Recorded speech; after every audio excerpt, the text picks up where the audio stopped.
online at thezone1059.com and on your radio at ESPN 105.9 The Zone. Welcome in on this Friday.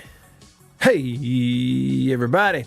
I'm Matt in the Bureau, the Farm Bureau studio, the Farm Bureau Insurance studio. Farm Bureau Insurance across the great state of Mississippi. Your hometown heroes, that's your local Farm Bureau Insurance agents. Your hometown heroes across the great state. All right here, all 82 counties available to you. Welcome in on a Friday. Hope you're doing well. I'm glad to see you. Y'all glad to see me? Some of you can see me. What's up to you if you're tuning in on the live stream? Hey, y'all. Thanks for being a part of the show. Feel free to text me or call. I'll give you those numbers if you don't have them already, but the Country Pleasing text line is wide open to you. Get them on in there. Call me on the Davini phone, Davini Equipment, Madison and in Jackson, and we'll get to hear what you have to say and think and opine about or on today. Look, I just want to say, it sure is nice to get on the air and do a radio show after there has been a live radio show right before this radio show. It sure is nice. Doesn't always happen. I'm just picking on them. It's just great because you look at the text. The reason I'm sitting there, you look at the text line, and there's all these things that have been texted in just before we got on the air, as opposed to hours ago. So they had a good one here on a Friday for us, kind of a free-for-all Friday. But you do have news. That night, a big and bright. Deep in the heart of Texas. Boomer Sooner. Welcome to the SEC. It's official. You know what's strange about this? We've been playing the Texas and Oklahoma fight songs and welcoming them to the SEC for 5 straight days now. Welcome. It is official. The SEC has officially granted membership to Oklahoma and Texas. And I like this one better from the Texas band. I like this one better than their fight song. So I'm playing it deep in the heart of Texas. There it is. Like Pee Wee said. The stars at night, deep in the heart of Texas. Somebody get McConaughey's number. Get him on the show. Yeah. All right, so just like to point out that it is official.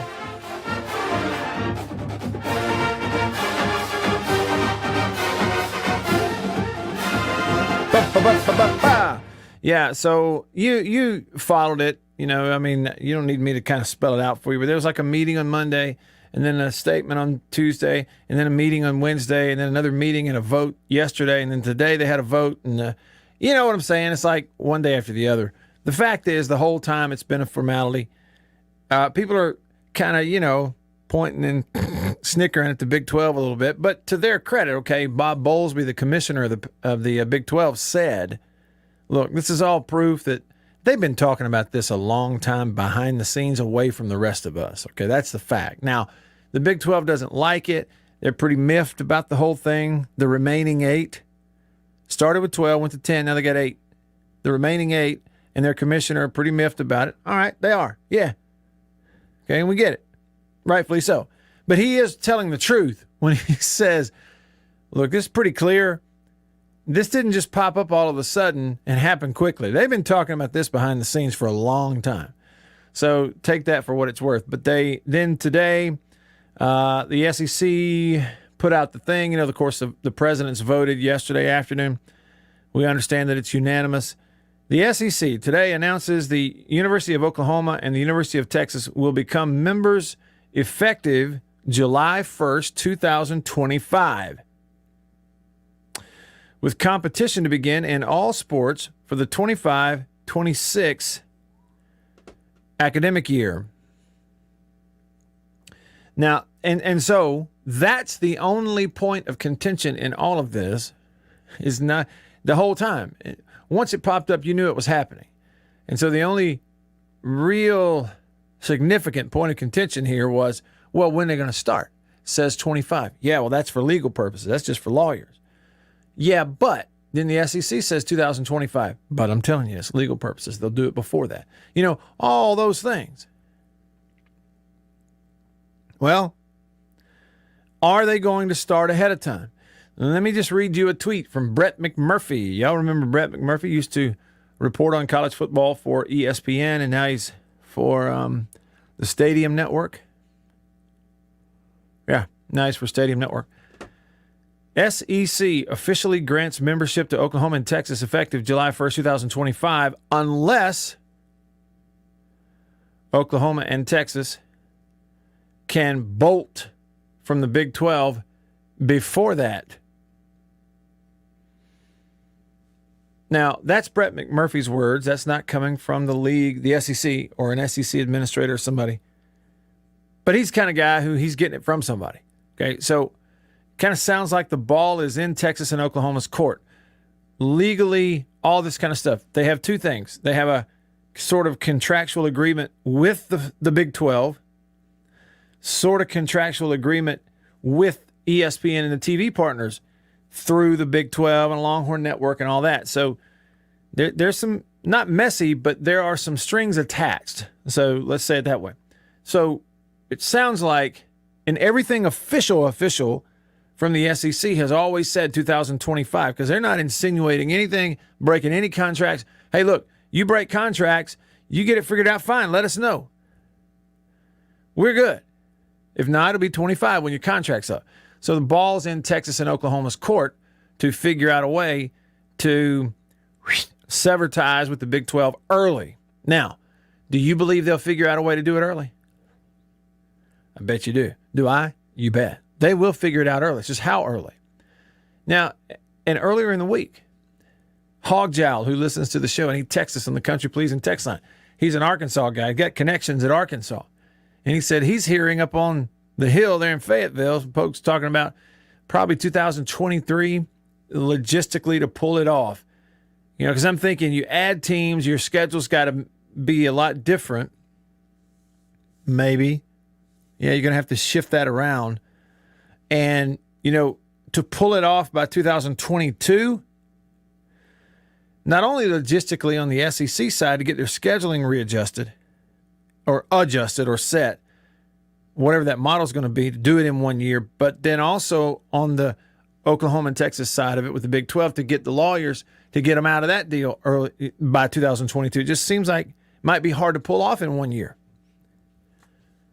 23, I think, gives them plenty of time to get all that stuff pulled out, pay the buyout, whatever it costs, work out a deal on the back end with ESPN so you kind of cover your own rear end when you pay this fee to the Big 12 to get out of there. And I just think then on the SEC side, what I wonder is the scheduling. What is the scheduling going to be and what is the model going to be? Because that will determine how hard it is going to be able to do it ahead of time. Here's what I mean by that.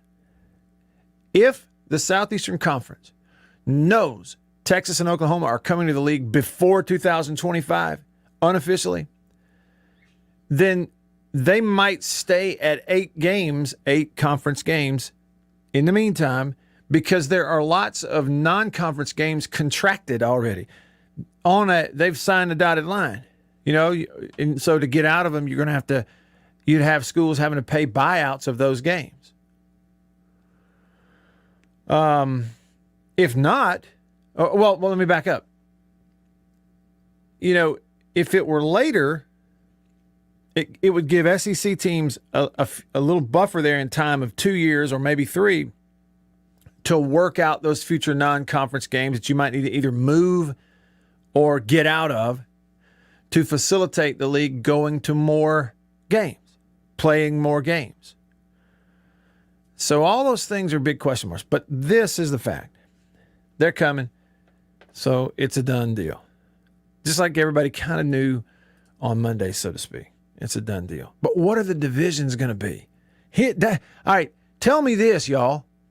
Listen, y'all are smart. You keep up with it. Diehard State fans, diehard Ole Miss fans, a bunch of y'all are smarter than me, okay? I give you credit. What are the divisions going to be?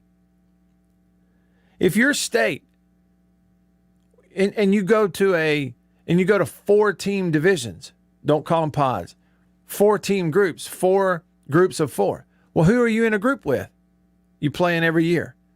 And what's the rotation model going to be? If you're Ole Miss, who are you playing every year? If you go to a 4-team group, which that does seem to be what's going to be happening. What's it going to be? I don't know how you do those because, well, I will say this. I know how you do it. There's just no way to make everybody happy while doing it. All right, what's up on the Country Pleasing text line? Country Pleasing sausage on grocery store shelves throughout the Southeast. I buy a bunch of it in Walmart as well. Unnamed texter said, Happy Maroon Friday. If y'all want to text the show, by the way, 885-ESPN, 885-ESPN, or 885-3776. Unnamed texter said, Happy Maroon Friday. Back at you. It's a special Maroon Friday. It's the 1-month anniversary. I can't say anniversary because that insinuates 1 year. Yeah, it hasn't been a year yet. So it's a month anniversary. That's terrible, but I didn't know what else to do. So it's the 1 month ago today when they beat Vandy in the national title game, the third of the 3-game series. Yes, we will have a flashback. Jason in Flagstaff texted, LOL, I just noticed your Twitter profile. I despise the followers word. Sounds like a cult. Yeah, on mine I say, don't follow me. Follow Jesus.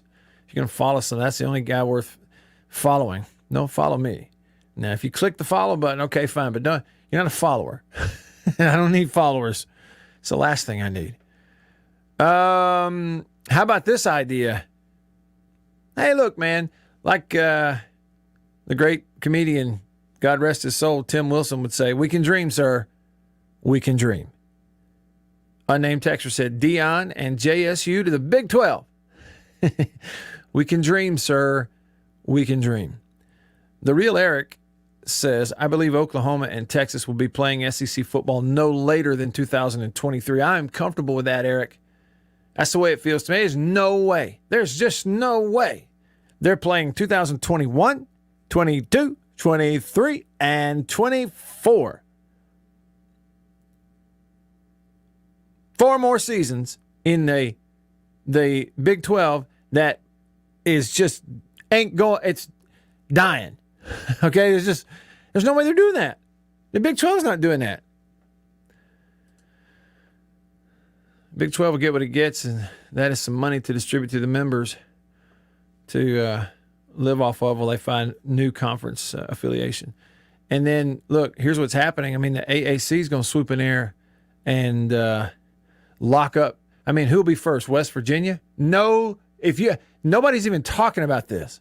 Okay, but don't forget, West Virginia is currently a member of the Big 12. There's no question that the AAC and West Virginia are in talks and in cahoots right now, and West Virginia is hoping the ACC's got plans to stick together and calling them.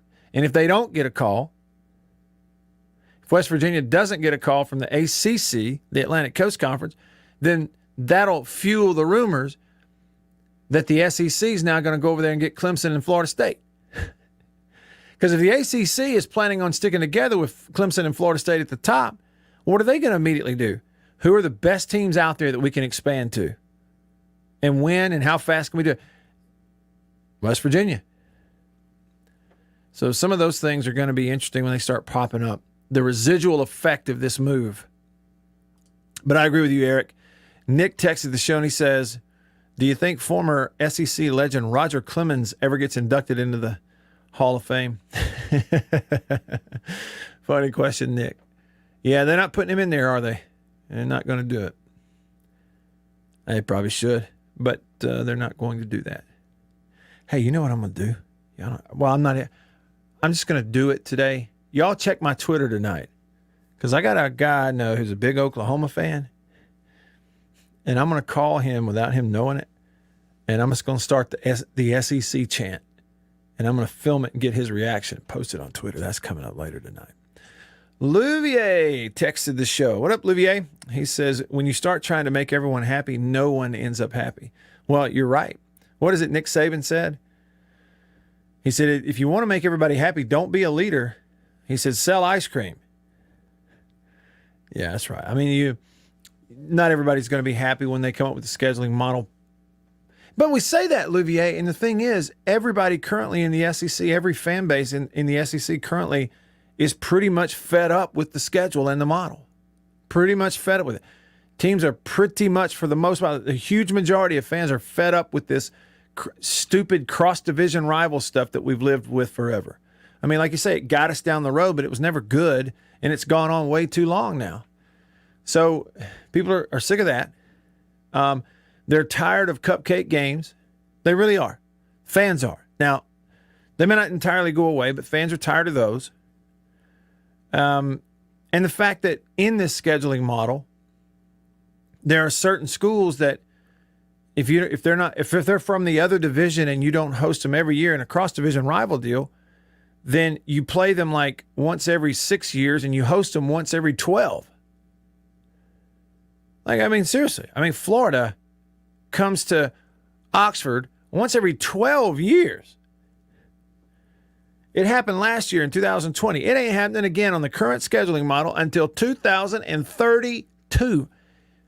Ole Miss is going to play some non-conference teams way more frequently. Memphis, for example, and more often than Florida. It's like Ole Miss is in a conference with Memphis more than they are with Florida in football.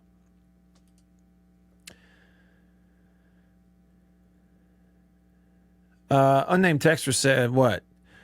It is Dion this morning, to pitch JSU to the Big 12? There's a problem with the sentence structure there, unnamed texter, so I'm not quite getting your point. Okay, so help me out. Yeah, how about that? They sent me the GIF, another Matt in the SEC, McConaughey. Somewhere, Matthew McConaughey is riding around in a Lincoln saying weird things in the sunset. But this we know. He's one of ours now. He may be a crazy cousin, but he's our crazy cousin. Oh, by the way, the movie, Free State of Jones, I liked most of it. I mean, in terms of the movie and telling the story. Got a problem with some things, this, that, and the other. You could tell they rushed it, but for the most part, really liked that movie. Big fan of Matthew McConaughey. He's our crazy cousin now. Okay, on the subject of divisions, Jared has ideas. He's on Facebook and he says, this group of four, State, Ole Miss, LSU, Texas A&M. Out west, Texas, Oklahoma, Arkansas, Missouri. In that group of four. I like it a lot, Jared. He then said over here in the center part of the conference, group of four, Alabama, Auburn, Tennessee, and Vandy. The Alabama-Tennessee division. And Jared says, which would be like the most eastern part of it, Florida, Georgia, Kentucky, South Carolina. To be honest with you, that one, Jared, yours make a lot of sense. I saw a couple of suggestions for the divisions in the SEC from others. Now, the one I mentioned to you a couple of weeks ago during SEC Media Days came from Peter Burns and some of the people at the SEC Network. They had Group A, Florida, Georgia, Kentucky, South Carolina, Eastern teams. Group B, Alabama, Auburn, Tennessee, Vanderbilt. I think these are, backing up what you said. Group C, LSU, Mississippi State, Ole Miss, Texas A&M. And then Group D, some new ones in the West that used to be in the same conference. Group D, Arkansas, Missouri, Oklahoma, and Texas. I like that. Now, Tony Barnhart, he put an idea out there that switched it up a little bit.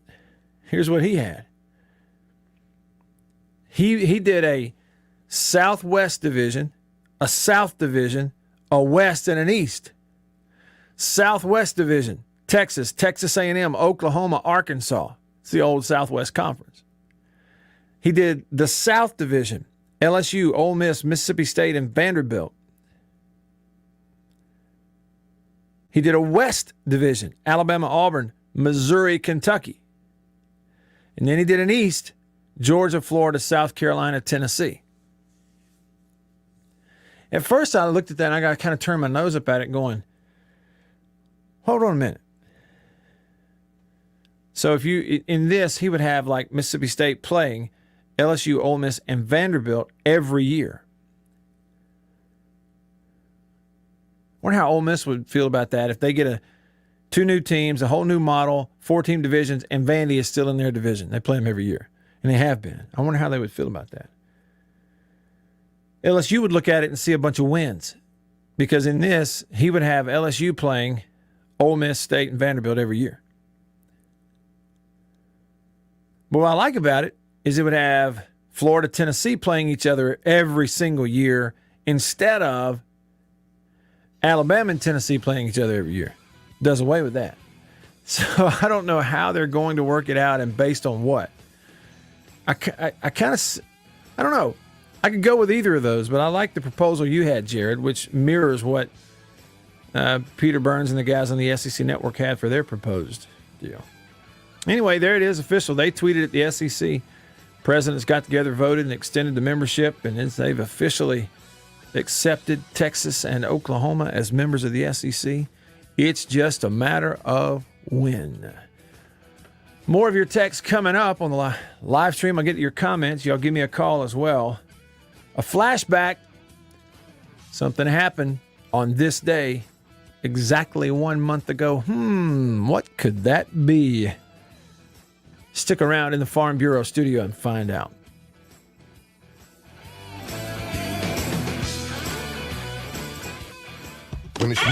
After these messages, we'll be right back. For double enjoyment, reach for Beech Nut Peppermint Gum. It sparkles your smile, your breath, your whole sense of enjoyment. Beech Nut Peppermint in the familiar yellow pack. Jeans do come true. Blue Delta Jeans makes the best fitting, most comfortable jeans in the world. Let's dive in and see what we have here. Do what I did. Visit BlueDeltaJeans.com. Find your fit. Just for my listeners, enter discount code Matt Wyatt. Just answer the questions. BlueDeltaJeans.com. Answer the questions. Use this code. Use the code. You're going to get a discount. They are the most comfortable jeans I've ever worn.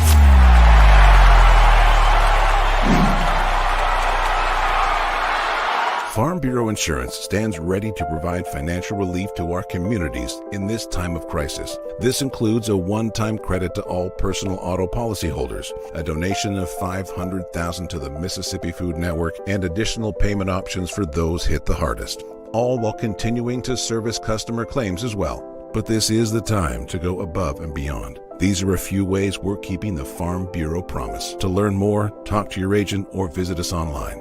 Go with the home team.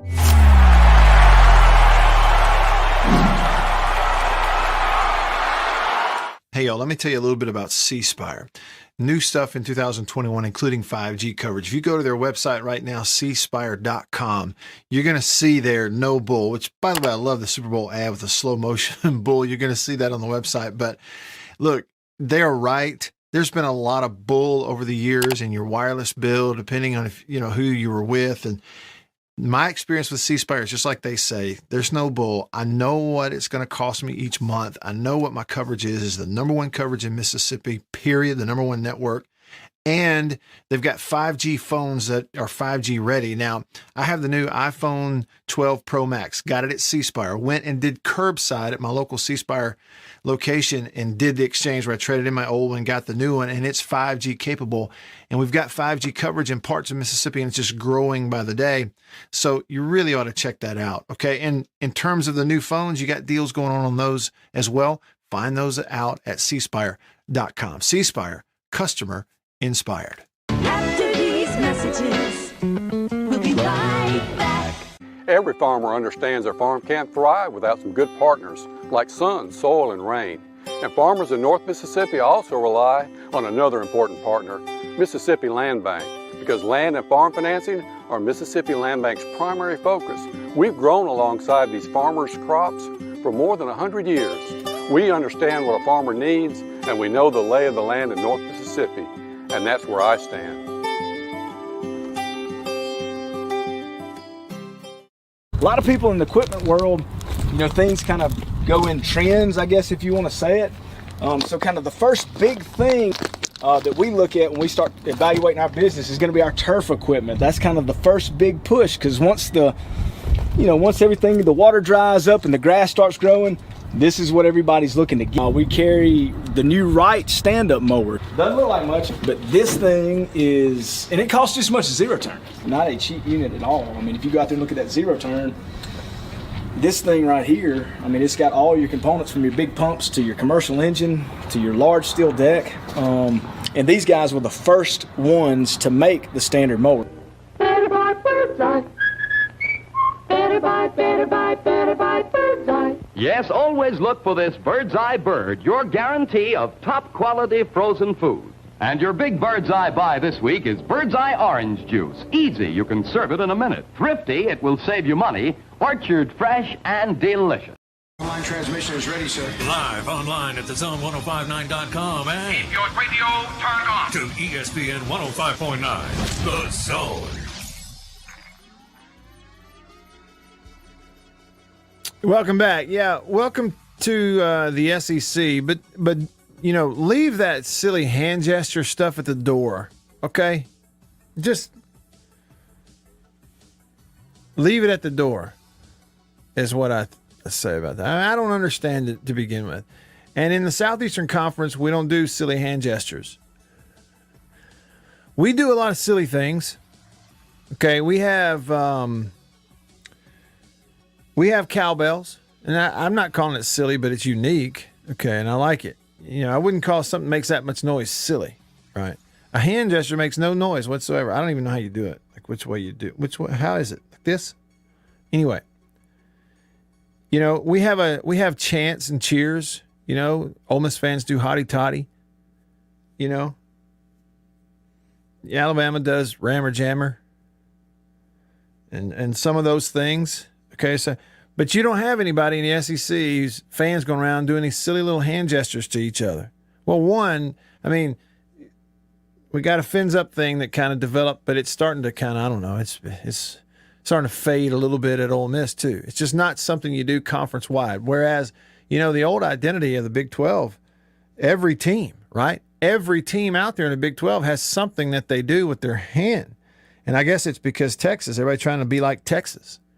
Texas had the horns thing, but you had others that do other things. You got a frog deal, something, whatever. What's the frog thing they do at, it's right here. They do a little frog thing at TCU, and then the gun deal at Texas Tech. We don't want silly hand gestures. Okay. And yeah, look, if you're the new guy, Texas, we are glad to have you. Glad to have you. But you're just going to have to accept horns down. And somebody brought up a really interesting question too. Okay, so they're going to the SEC, and the Big 12 has said, well, we're going to penalize the horns down deal. If you do horns down at Texas, what about now? Still going to penalize it? There ain't no telling how much they're going to have to put up with the horns down in the Big 12 among those fans and those schools and those teams between now and their exit, whenever that does officially happen.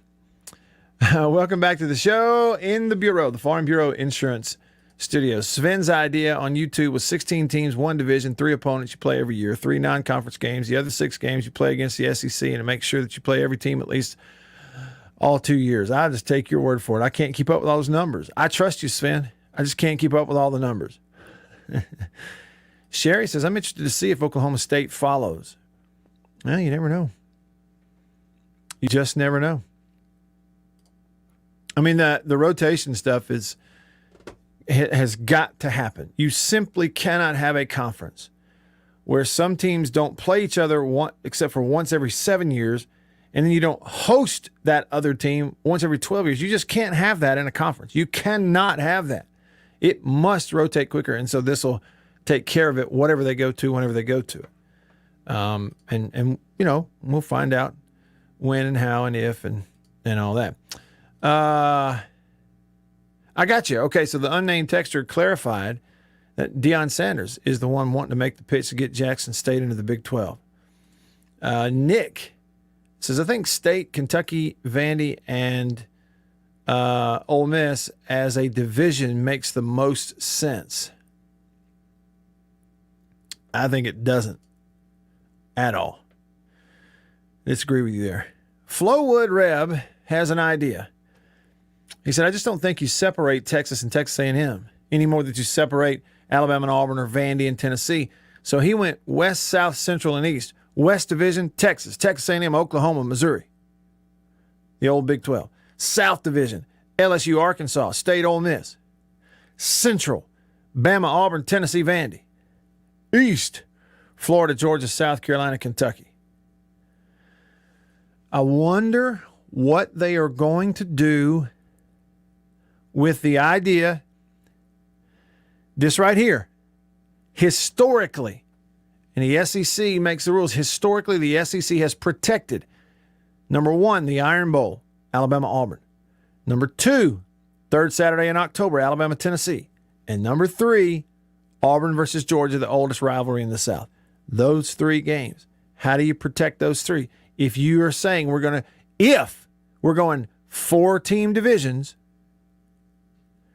and we got to protect all those games, then Alabama, Auburn, Tennessee, and Georgia would have to be in that group together. Otherwise, we're saying there's going to be a rotation where they don't play. Alabama doesn't play Tennessee every year. Auburn doesn't play Georgia every year. And maybe that's what we're going to do. I'd be fine with it. I just wonder if they are fine with it because historically the SEC has catered to that and to those schools. They just have. And rightfully so. I just wonder what's going to happen to it. All right, boys and girls. It's a big day in history. 1 month ago today, at this time, I was sitting in the lobby of the team hotel in downtown Omaha, Nebraska. It was 1-1. Vanderbilt, Mississippi State, and the state baseball team was getting ready to board the bus to go play Game 3, the final game, the last game of the season, and it was win or else. It was the deciding rubber match of the 3-game national title series, and we know how it went. It went Mississippi State's way 1 month ago today. This is what it sounded like on the radio, the call of that final game from Jim Ellis, Learfield IMG College. Pitch coming, and lined. If it's fair, it's trouble. It's fair, and it's trouble in the left field corner. Braylon Skinner comes home, a double for Rowdy Jordan. His 22nd double of the year.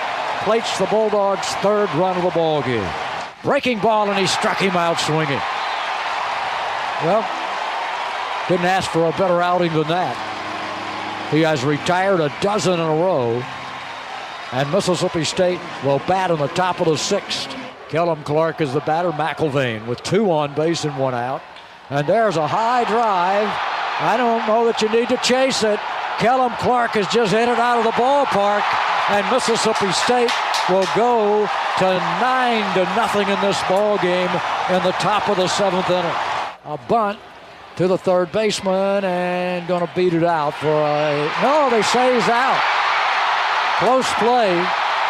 Umpire said out. I'll take it. We win it. We, as in all of the maroon and white everywhere, celebrate a national championship with a ball club that's so resilient, has had a great postseason, never had any doubt in their minds that they could do it. If anybody doubted them, and they've done it. And they, in a dog pile out in front of the mound here at Ameritrade Park. And that's the final call from Jim Ellis, Learfield IMG College, 1 month ago today. State won it all. Yesterday, I want you to hear a clip, a small portion of a conversation with Chris Lemonis, the head coach. We asked him about the big moment, the one that stands out. Here's a piece of that conversation. When Kellum Clark hit the home run, I I have never experienced anything like that myself as a person attending a baseball game. Do you have anything in your life as a player or a coach that compares to that one single moment? In terms of how the fan base reacted. Well, and we don't feel that as much. You know, like for me, I tell you, the Tanner Leggett swing was mine. I got you. You know, that was that whole sequence because it happened so fast. Mm-hmm. You know, we can't get a base runner on base. We got a 1-2 count on Kellum. The guy hits the first batter of his career. Like literally, this pitcher hits the first batter he's ever hit. Yeah. You know, I'm walking Braylon Skinner out, and I'm saying, Braylon, you got to steal in the next 2 pitches. You know, and they know you're running. So it was, you know, he puts it together, and then on pitch 3, Tanner hammers the ball, and we're going to the championship series. That one was for me. I know as a coach, you know, Kellum hit that ball, we kind of knew that should be ball game right there. Right. You know, I think that's what our fans, they kind of knew at that point with Landon on the mound. You know, that should be ball game. Yeah, the celebration began right there. So my question then is, that was in the 7th inning. Did you decide that early you were going to jump on a dog pile, or was that spur of the moment? You know, I've told the team all year I'm only jumping on one dog pile. So don't be the guy on the bottom. Because the big guy's jumping on top. And that was a portion of the conversation yesterday with Chris Lemonis. And if you'd like to hear the whole thing, posted it on the YouTube channel and on Facebook as well. So just look me up, Matt Wyatt or Radio Wyatt. You can find it either there on Facebook or YouTube. Posted. It's a whole interview from yesterday, kind of looking back on that. And I thought, you know, he's candid. He's looking at it, you know, from a coach's perspective. They, as a staff, they're already kind of turning the page a little bit, but officially, the team, he said, plans on, we're going to turn that page and put it squarely behind us and go to the next season on Halloween. Because he mentioned the Kentucky football game. Apparently they're going to get their rings that weekend, or maybe even at some point during the ball game, who knows, on that Kentucky football game on Halloween. And then he said, then it's on to the next one. That is squarely behind us. So, you know, I think it's a good way to approach it. 1 month ago today. Hoo boy. That was something. Seems like it was about 2 weeks ago. More like 4. All right, more of your texts coming up. There's some neat ideas about how to play and who and when on the live stream, on the text line. And oh, by the way, ESPN says they are not trying to raid what's left of the Big 12. I'll give you those details. Stick around in the Bureau.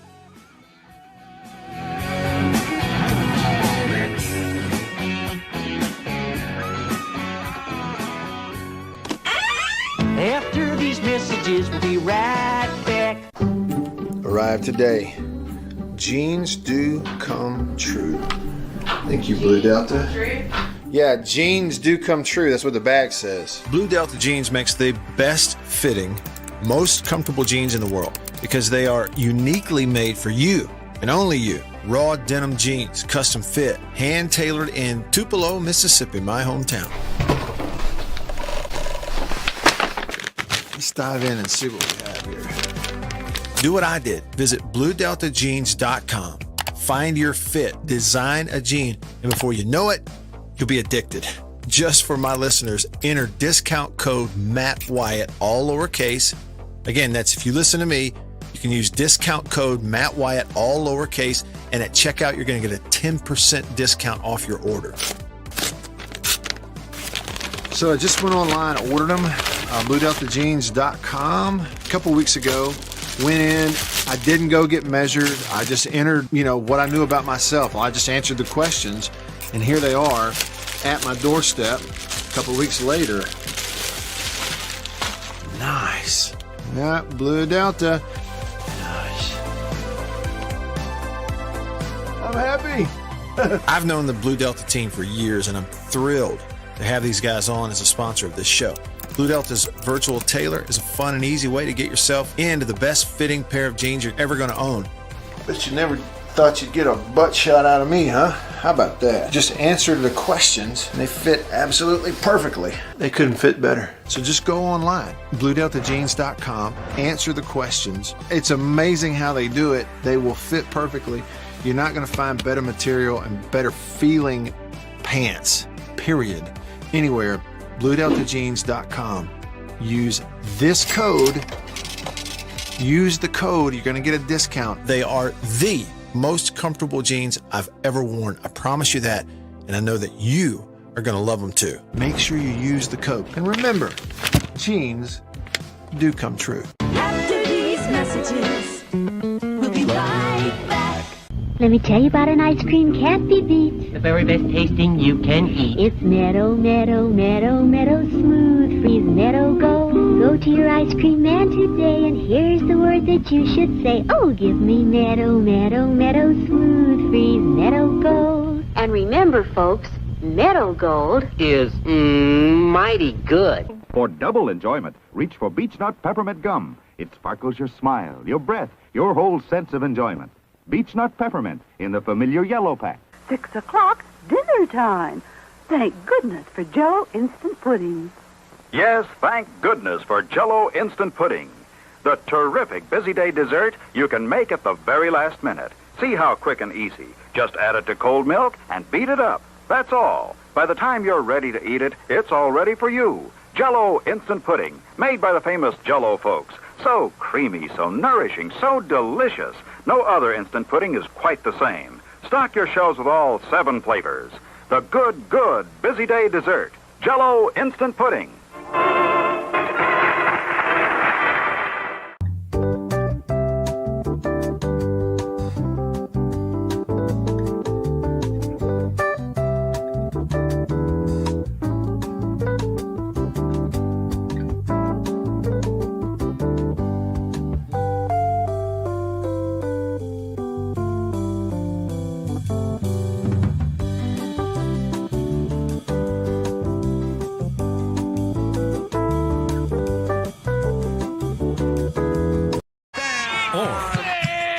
He can give you a little life advice. That's the kind of thing that could warp you for life. You're right. It's the Afternoon Drive with Jake Wimberly. Weekdays 3 to 6 p.m. Online at thezone1059.com and on your radio at ESPN 1059. The Zone. Are you ready? Brace yourself. Now back to the Matt Wyatt Show.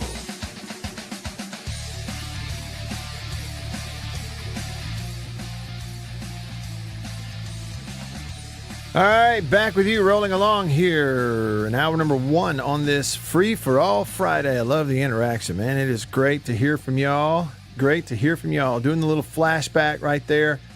Bob commented on Facebook, says, chills again. Quote, we win it. Doc on Periscope said the Tennessee and Alabama rivalry, no one has cared about it in 15 years. And so, you know, if that's true, if they break it up, as long as Alabama, I would imagine both schools probably fine with that. If they break that up and just don't play it every year, maybe play it every other year, I think they'd be okay with that, you know, and they can figure all of that out. Now, BMAC on YouTube said, just move Alabama and Auburn to the east and eliminate the permanent cross-division rivalry game. You can solve all this with a different rotation. You know, and maybe there is a way, even if you just did 2 divisions and used that in some shape, form, fashion to solve your matchup in the conference title game, then yeah, okay, maybe you do it. You know, maybe even if you had divisions, within the divisions, there are certain teams you play every year and then everyone else rotates. I mean, there's a way to do that. That's not out of the, it's not like it's impossible at all. So, you know, I'm glad you point that out. There's all kinds of stuff that they could maybe figure out. But I still like what Jared had is the different groups, 4 groups of 4, and says, you know, play your 3 group teams every year and rotate 2 of 4 from the other groups for 9 conference games. You can do that. Some people out there have been arguing against the whole 9 conference game thing, saying it's, you know, it's too complicated or whatever. No, it's not. My deal is, after last year, play as many conference games as you can stick in the schedule. Do that. You're going, yeah, we're going to win less. Yeah, but when you do win, it's better. I'm okay with that. All right, and I got a text from a friend. Now, just file this away. What did we say a minute ago? We got to rambling. I did anyway. Get to rambling. And I start thinking, okay, Big 12, you've heard about ESPN going in the back door rating the remaining 8 of the Big 12. You want to call them that? But don't forget, West Virginia, way out east of all of this, on the map anyway, West Virginia is in this Big 12. They're right up under, they're kind of sandwiched between and right up under the nose of the AAC and the ACC. Okay, and if the ACC were going to stick together and expand to match the super conference the SEC is building, you would think that you're going to get a phone call to like West Virginia. That would make sense. Or roll up in there and get Maryland back or something else. Okay? But if not, if you're West Virginia and your phone never rings, you don't get anything from the ACC, what does it tell you? It tells you that most likely the ACC is on shaky ground too. Now, we said that about 15 minutes ago. Then I get a text from a friend of mine who says this: expansion is not over. Florida State and Clemson are next. Now, let me just ask you. What if? What if Florida State and Clemson are next? Into the same group of teams that the SEC is building on this one part of the map. And what if Florida State and Clemson are the first of what's next? What if North Carolina and North Carolina State are up next after that? What about Georgia Tech? Then what? All right. More on that in a bit. Right now, let's flip it over to the Davini Equipment phone line. I'm coming to your texts, by the way. I got a bunch to get to. Man, what a show. I got a bunch to get to. First up, on line 1 of the Davini. Bully. Okay, he gone. He gone. All right, line 2. Louvier on line 2. What's up, Louvier? Good afternoon, gentlemen, and Go Saints happen to be on line 2 of the Davini Equipment phone line. Hello, baby. I have a couple of things about that's the way we've always done it argument. You know, Tennessee has always played Alabama. That's the way we've always done it. They used to bloodlet, okay? Because that's when you were sick, they put some leeches on you. Right. Hoping that the leeches would suck the infection out of you.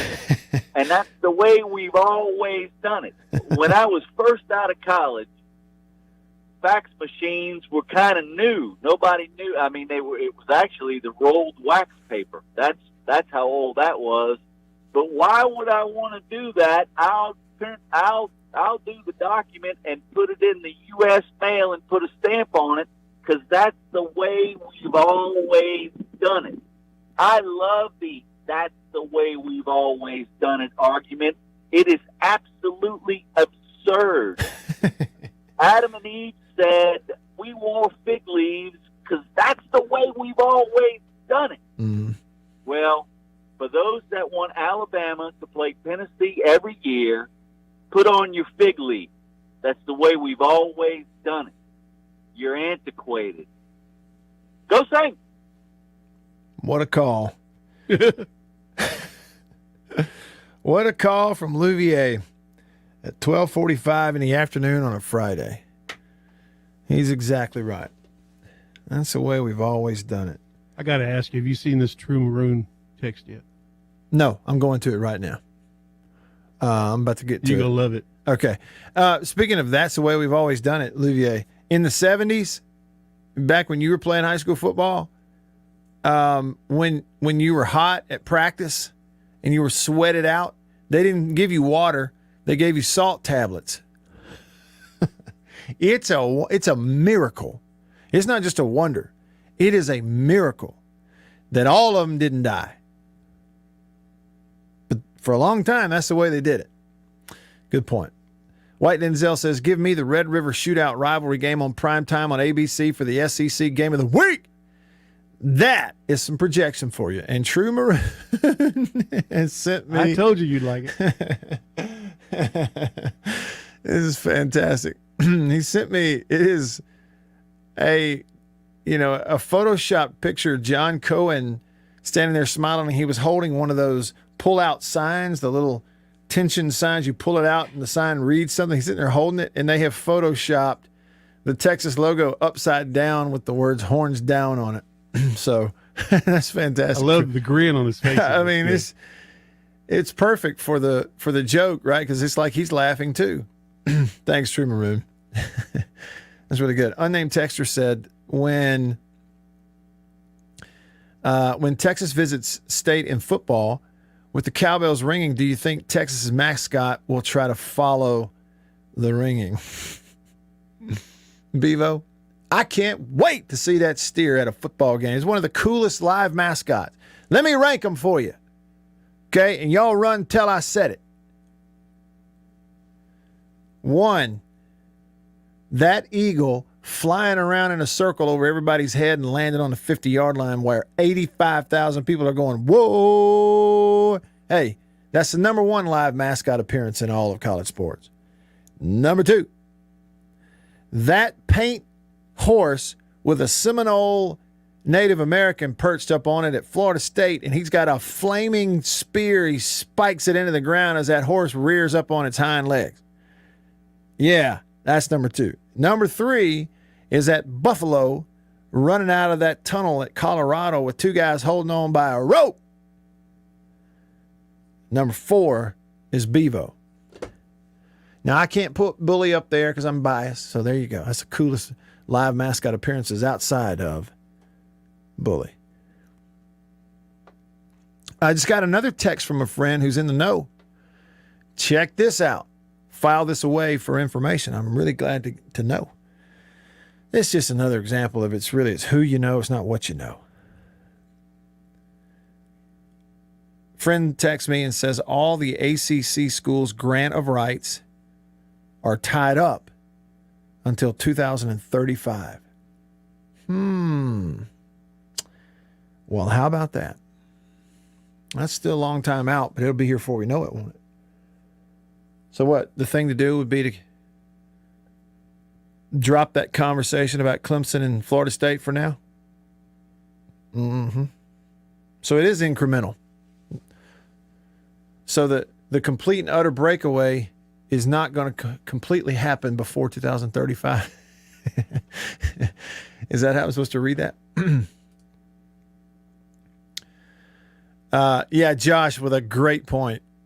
How about this? What a great point. Josh says, I wonder how many grown men have sat down with a map trying to figure this out. What a great point. Yeah, you can just picture it, right? Some old boy on the back porch of his little man cave house out at the shed, you know? And he's got out there, he's laid out a map. That's really good. Fleet Feet Pete, he texted the show. He said, Ole Miss plays Tennessee on October the 16th this year. That is the 3rd Saturday of October. That no longer belongs to Alabama and Tennessee. Yeah, I think that one's going to go by the wayside as an every year thing, and we're fine with it. It's just best for everybody. Just best for everybody. Lots of texts to get to when we start hour 2. Dog 79, Jimmy Hookup, Jason, True Maroon, Pookie, Tony Joe, Doggone Woodrow, and more. And all y'all on the live stream. Coming to you. Hour 1 in the books. Hour 2 in just a minute. Stick around.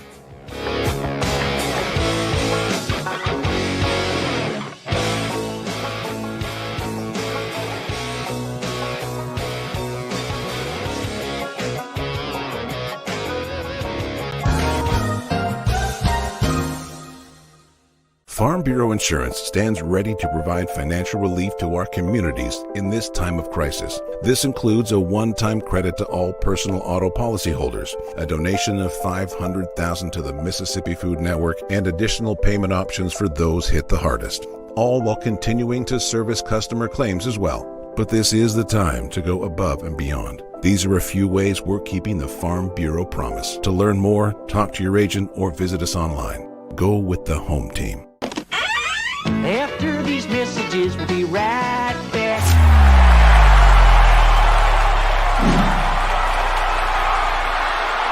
We are about to have a fire and cook some sausage. A country-pleasing sausage is outstanding whether you cook it over a fire or in the house. Cook some of this right here. It's green onion flavor. You see that? But this right here is my favorite, the maple flavor.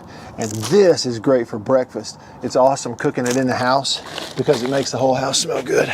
Oh yeah. Let's eat country pleasing sausage, the best, hands down. If you go to countrypleasing.com, you can actually order this and deliver it to your house.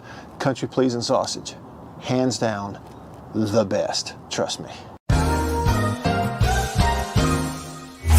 Davini Equipment, Spring Ridge Road in Jackson, Highway 51 in Madison. Hey y'all, let me tell you a little bit about C Spire. New stuff in 2021, including 5G coverage. If you go to their website right now, cspire.com, you're going to see their No Bull, which, by the way, I love the Super Bowl ad with the slow motion bull. You're going to see that on the website. But look, they're right. There's been a lot of bull over the years in your wireless bill, depending on if you know who you were with. And my experience with C Spire is just like they say, there's no bull. I know what it's going to cost me each month. I know what my coverage is the number one coverage in Mississippi, period, the number one network. And they've got 5G phones that are 5G ready. Now, I have the new iPhone 12 Pro Max, got it at C Spire, went and did curbside at my local C Spire location and did the exchange where I traded in my old one, got the new one, and it's 5G capable. And we've got 5G coverage in parts of Mississippi, and it's just growing by the day. So you really ought to check that out, okay? And in terms of the new phones, you got deals going on those as well. Find those out at cspire.com. C Spire, customer inspired. After these messages, we'll be right back. Jeans do come true. Blue Delta Jeans makes the best fitting, most comfortable jeans in the world because they are uniquely made for you and only you. Let's dive in and see what we have here. Do what I did. Visit BlueDeltaJeans.com. Find your fit, design a jean, and before you know it, you'll be addicted. Just for my listeners, enter discount code Matt Wyatt, all lowercase, BlueDeltaJeans.com. I just entered, what I knew about myself. I just answered the questions, and here they are. Nice. Yeah, Blue Delta. Just answered the questions, and they fit absolutely perfectly. They couldn't fit better. So just go online, BlueDeltaJeans.com, answer the questions, use this code.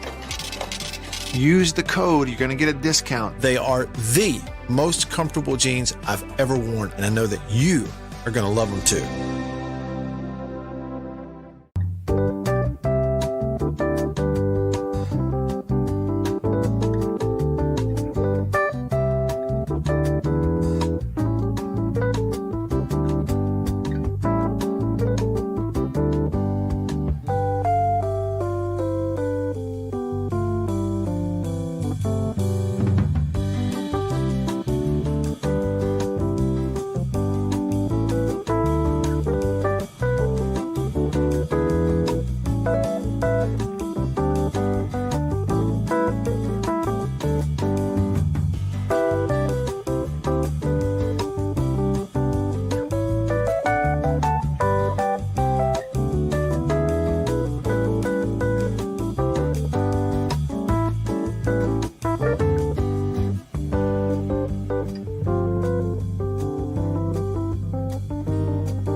like a challenge, staying through graduation even harder. That's where Communities in Schools comes in. We're inside schools every day, empowering at-risk kids by helping them overcome barriers that stand in the way of learning. Communities in Schools. We're in schools to help kids stay in school. See how we help all kids succeed at communitiesinschools.org.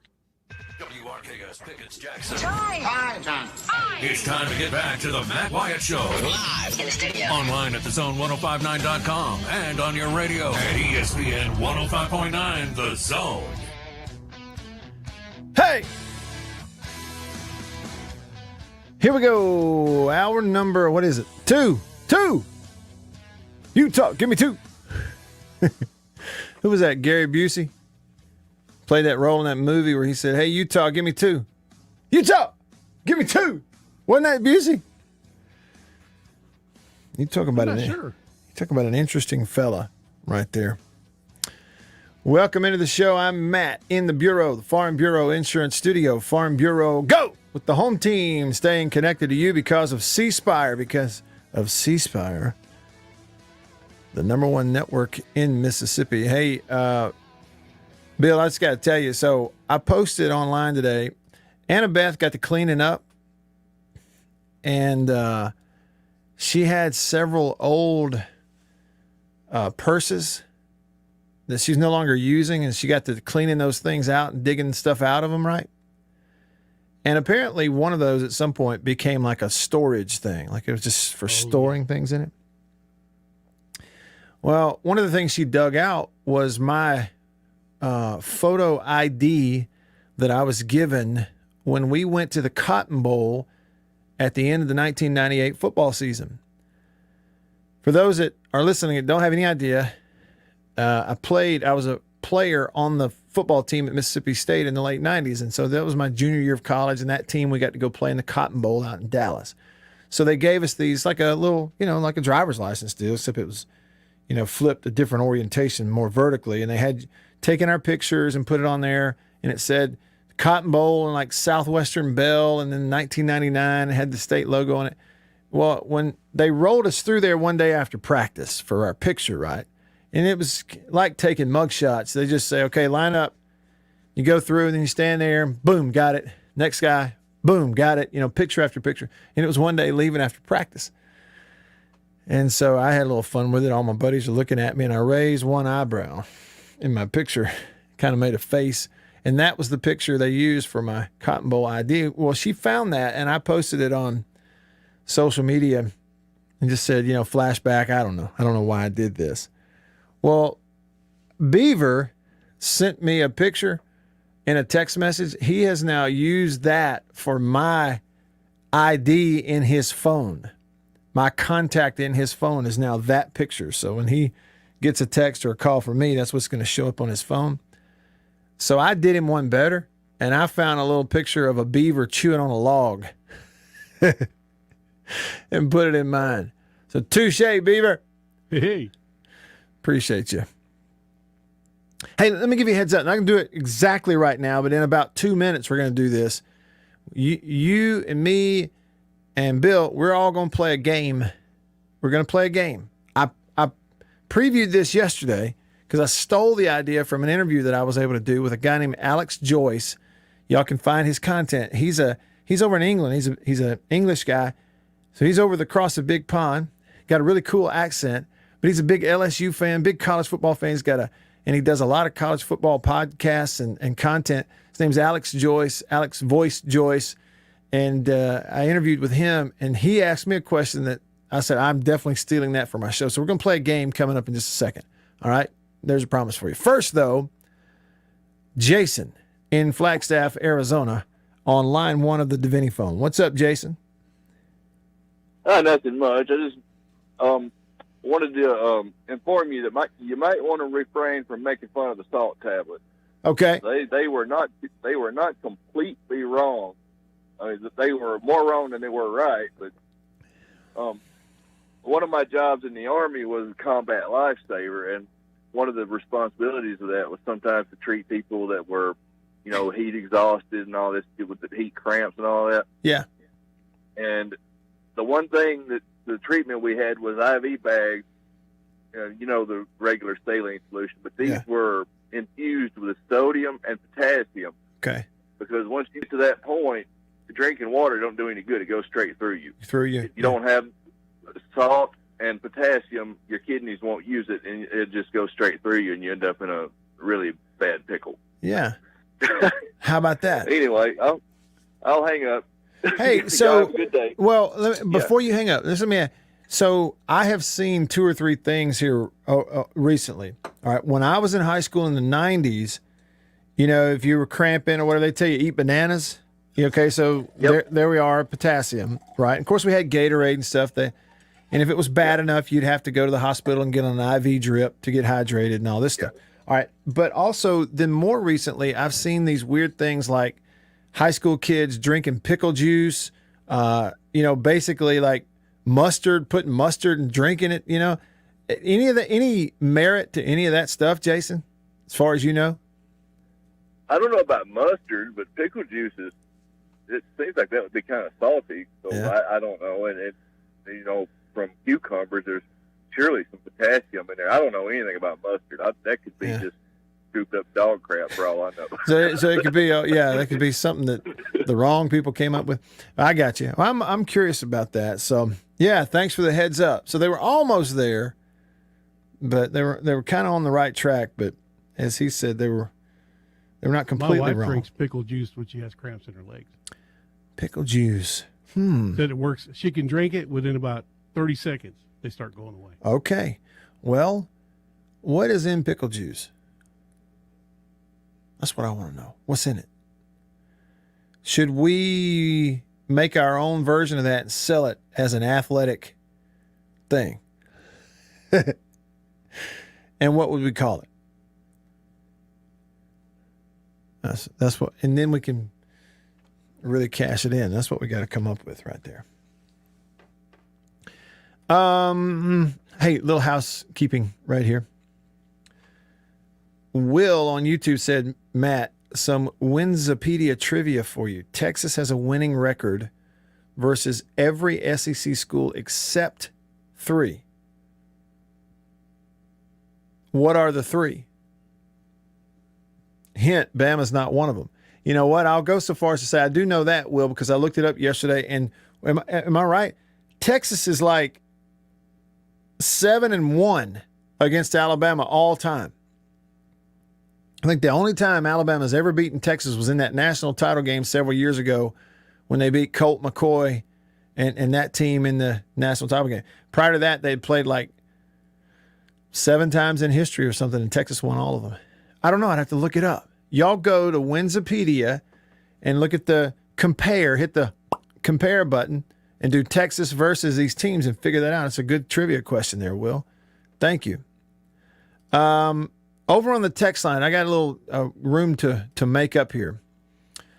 Jimmy Hookup on the Country Pleasing text line says that Lamonis interview was great. He just always seems comfortable.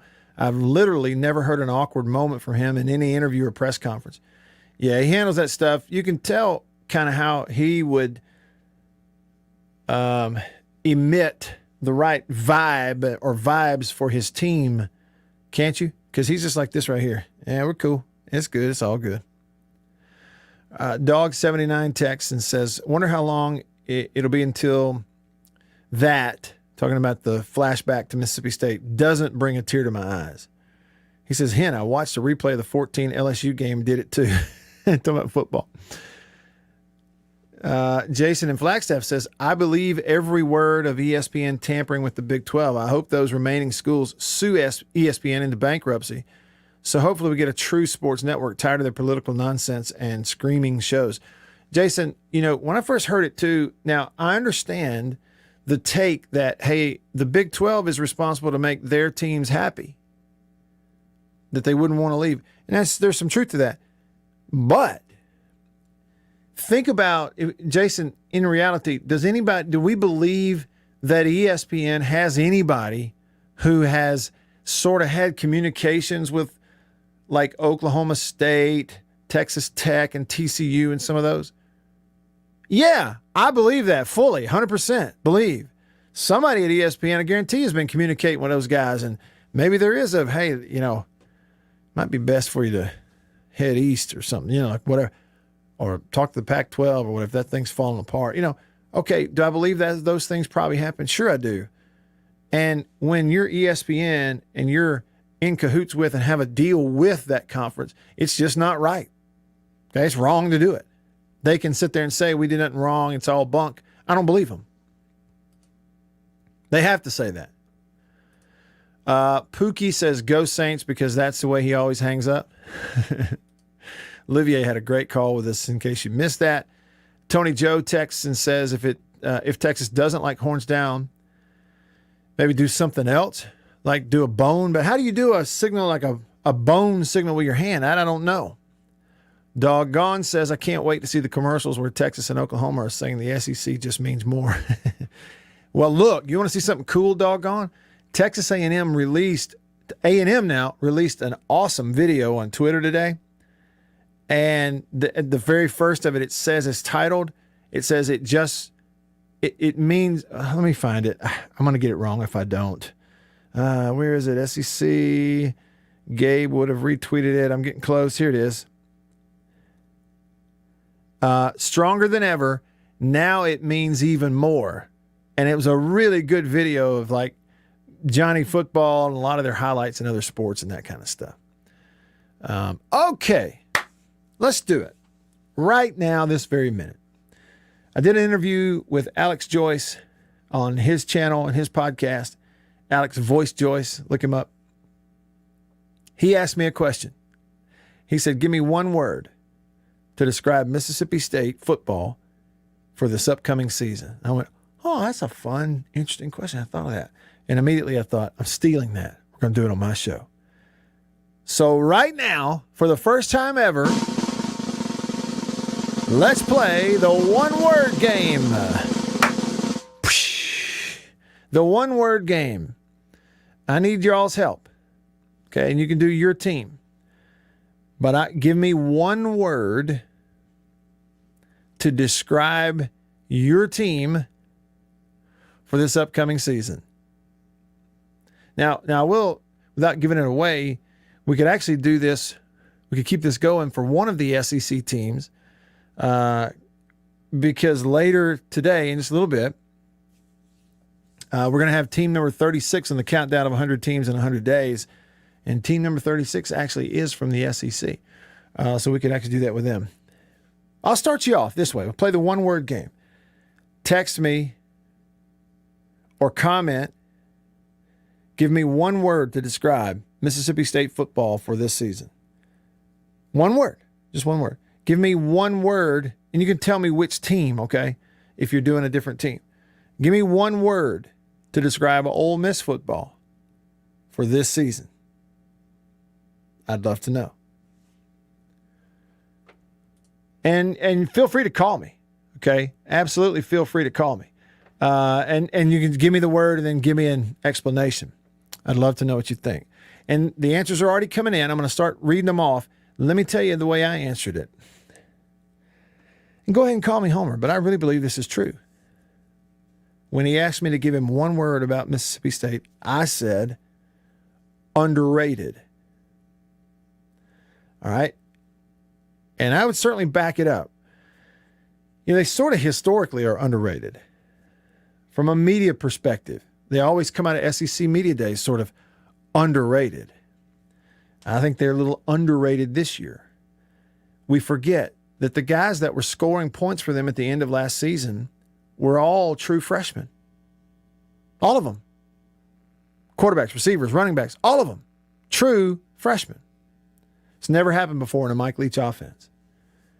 They're all back. And you add some pieces. And on defense, they have one of the better cornerback duos in the country. Two guys who are going to play NFL football. On defense, they have two defensive tackles that I think both are going to play NFL football, Crumedy and Pickering. Maybe some more in that depth, honestly. Young and some of those guys. They add a former 5-star recruit at safety who transferred in from Texas, and I saw him in the spring, and he looks like the real deal. Brule in the center of your defense. They got some better players on defense, I think, than people realize. So I chose the word underrated for Mississippi State. What about you? All right, Doggone texted the word erratic. Pop quiz, don't look it up. Does erratic have one R or two? Anyway, Doggone chose the word erratic. So does that mean like up and down, beat somebody you're supposed to, but then have a bad game you're not supposed to, erratic. That's what that would say. But Doggone chose erratic for State. Eric, the real Eric, for Ole Miss chose the word stressful. Let me give you my word for Ole Miss this year. Dangerous. That's the word I would give you for Ole Miss this year. Dangerous. Another year for Corral in that system. You got to move on from Elijah Moore. That's tough, but Ely most likely healthy. So you look at the speed on the field with that quarterback in that offense with Kiffin coaching them. They're dangerous. Eric said stressful. How about this? Bull, who's a Rebel fan, he chose the word anxious. That's interesting to me. That the first two Ole Miss responses, it's almost like I got more confidence in them than you do. But Eric chose stressful and Bull chose anxious. I'd love to hear like an explanation or some of the thinking behind that. How about this from Law Dog? Now, really and truly, y'all, how about this one from Law Dog? One word to describe Mississippi State football this year. I chose underrated. When you think about it again, still a young offense, but they're 2 years of experience because of a COVID year. They got players on defense, Arnett coaching them. It's a Mike Leach team. He chose the word spoiler. That seems about right, doesn't it?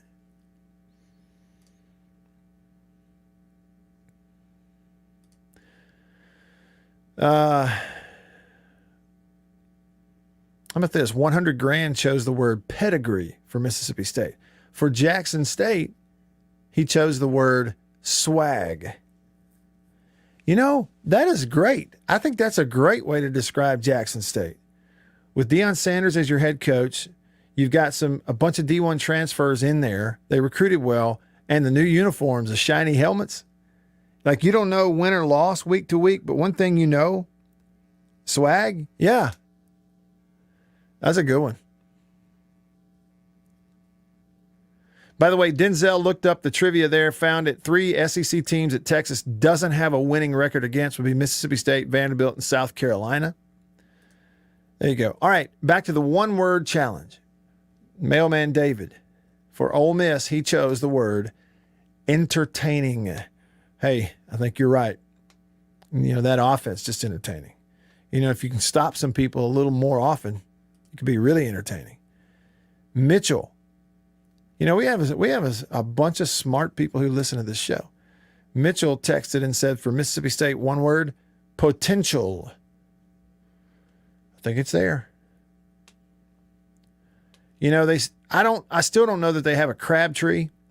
And that's one thing this offense really needs is a Crabtree. I feel really good about them on the inside. They're young.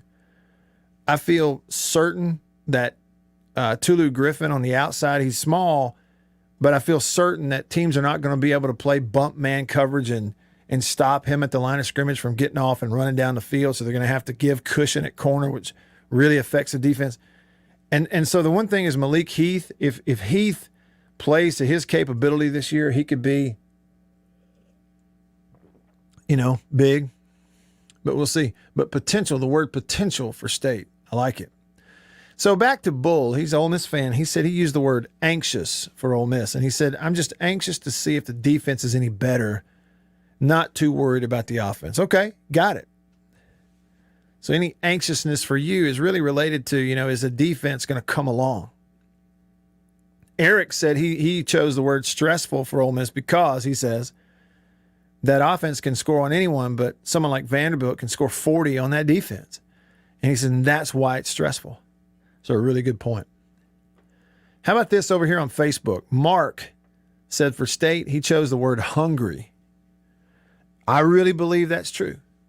Any team you go out there, if they feel like they're better than anybody gives them credit for, and then they pick them last at SEC Media Days, they're going to be hungry. I think those are good. What about some other teams? All right, so I chose, for me anyway, I chose the word underrated for State. It's kind of a combination of two words, isn't it? I chose the word dangerous for Ole Miss. Will chose the word young for Mississippi State. What about some other teams? Let's do it real quick. Let's do some other teams real quick. All right, give me, if I were to give you one word for, let's say, Auburn. One word for Auburn. I think it would be, if I give you one word for Auburn, it would be, honestly, for Auburn, one word would be unknown.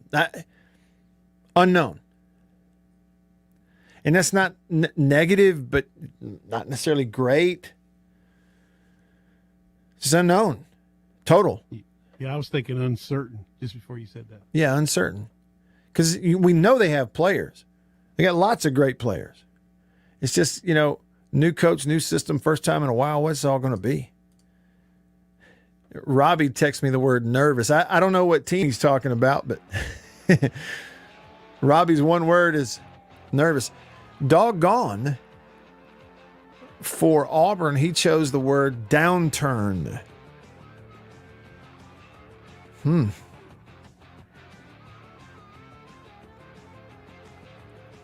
Okay, so Robbie was talking about Auburn. He's a War Eagle guy. He's a War Eagle. Nervous. See, the thing is, if it comes together for them on offense, I mean, I'm telling you, Bo Nix has the capability of being really good. They could be much. The offense hadn't really been great the last couple of years. Last year, they couldn't pass protect for anything. So, I don't know, but nervous, uncertain, I think that's a good way to go. Lots more coming in, including some surprises on the live stream. We got answers about Kentucky and LSU and this one-word challenge. We'll keep it up and then do team number 36 on the countdown of 100 teams. Stick around.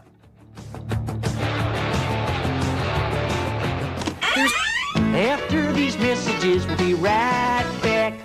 Better buy Birdseye. Better buy Birdseye. Yes, always look for this Birdseye Bird, your guarantee of top quality frozen food. And your big Birdseye buy this week is Birdseye Orange Juice. Easy, you can serve it in a minute. Thrifty, it will save you money. Orchard fresh and delicious. Better buy Birdseye. Better buy Birdseye. Now, if you know your oats and want to feel your oats and taste how good an oat cereal can be, well, you'll go for Cheerios. Great way to start the day with really great eating. That's Cheerios, one of the few foods made from oats. The tasty cereal grain everyone should have at breakfast. Crisp and golden as only a toasted oat cereal can be. And nourishing? Why, a Cheerios breakfast gives you the power protein that grown-ups need to help stay in trim and youngsters need to grow on.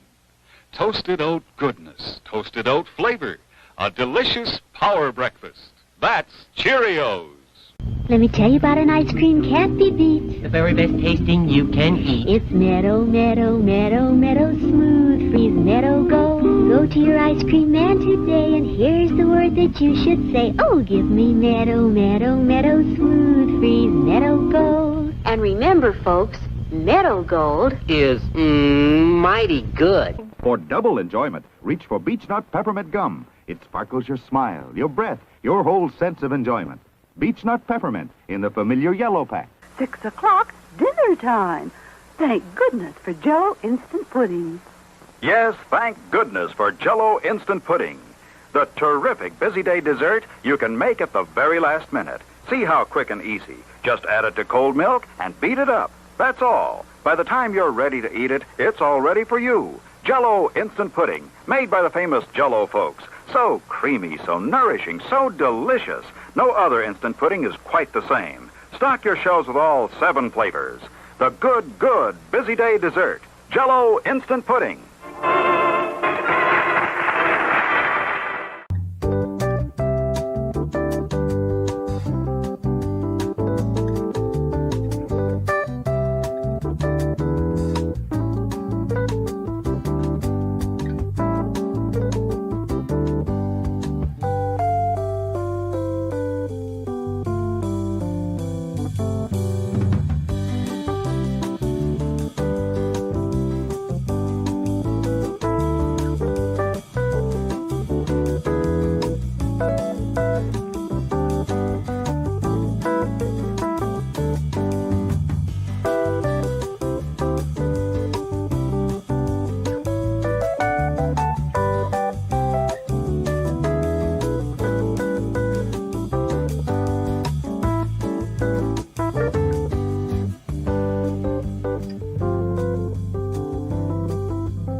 little talk. Right here on the Matt Wyatt Show.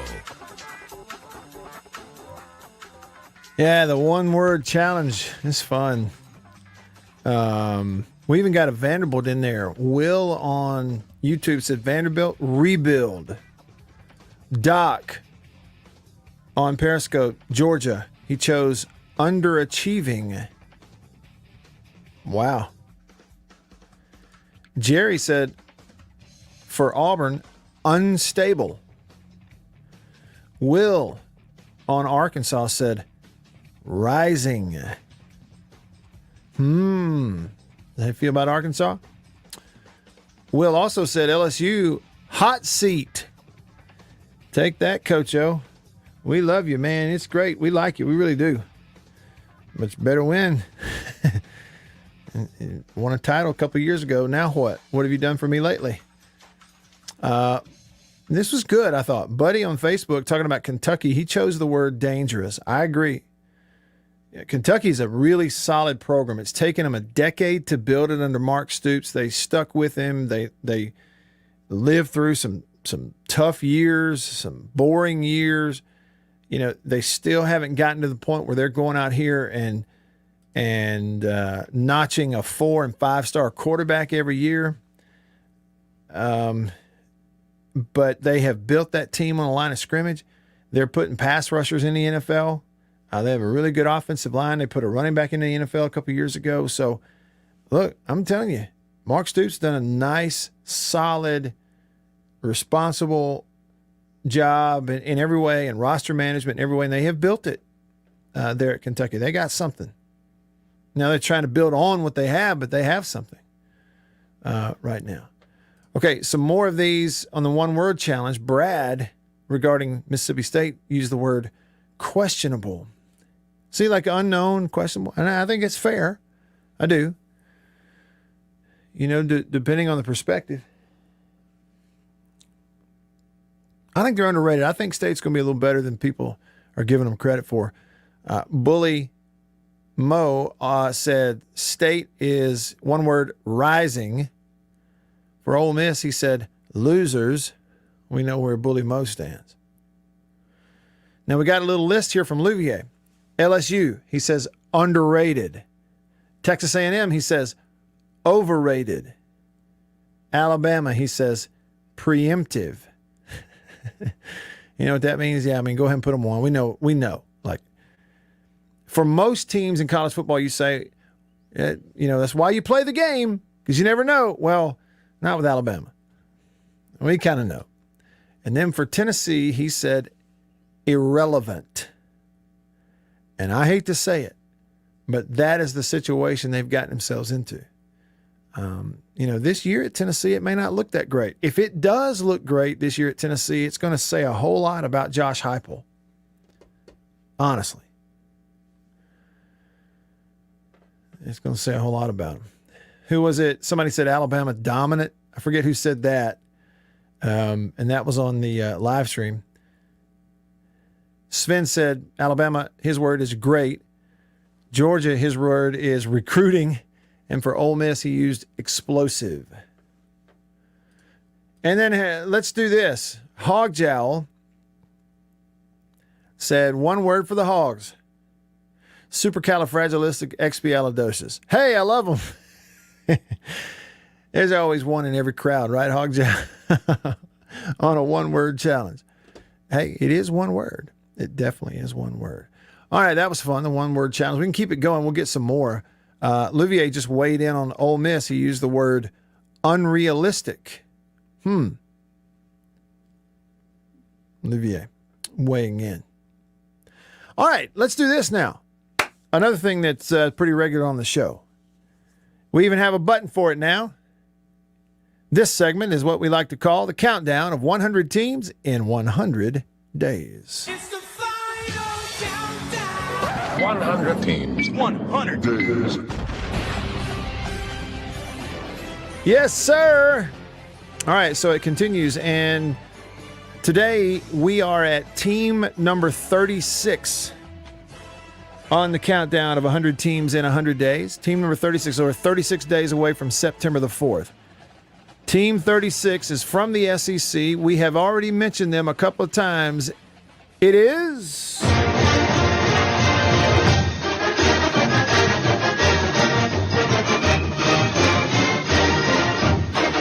Woo!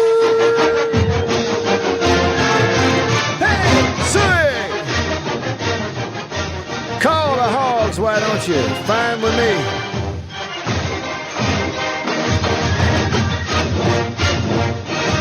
Arkansas. Man, an underrated band, a great fight song. It's way up there on the list, I think, of fight songs if you would just rank them all against each other, even without knowing who they are. Listen to that.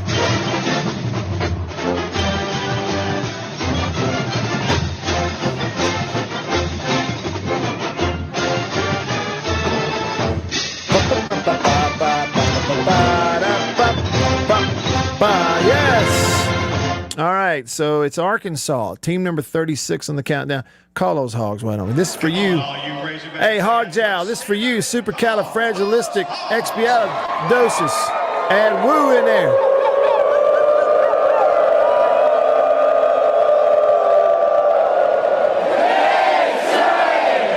All right, so last year they played 10 games at Arkansas and went 3-7 under first-year head coach Sam Pittman.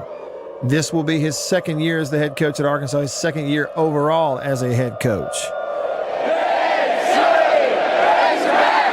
Yeah, Pig Suey. Pittman returns 10 starters on defense. I point that out first because he's got one of the better defensive coaches in the country in Barry Odom.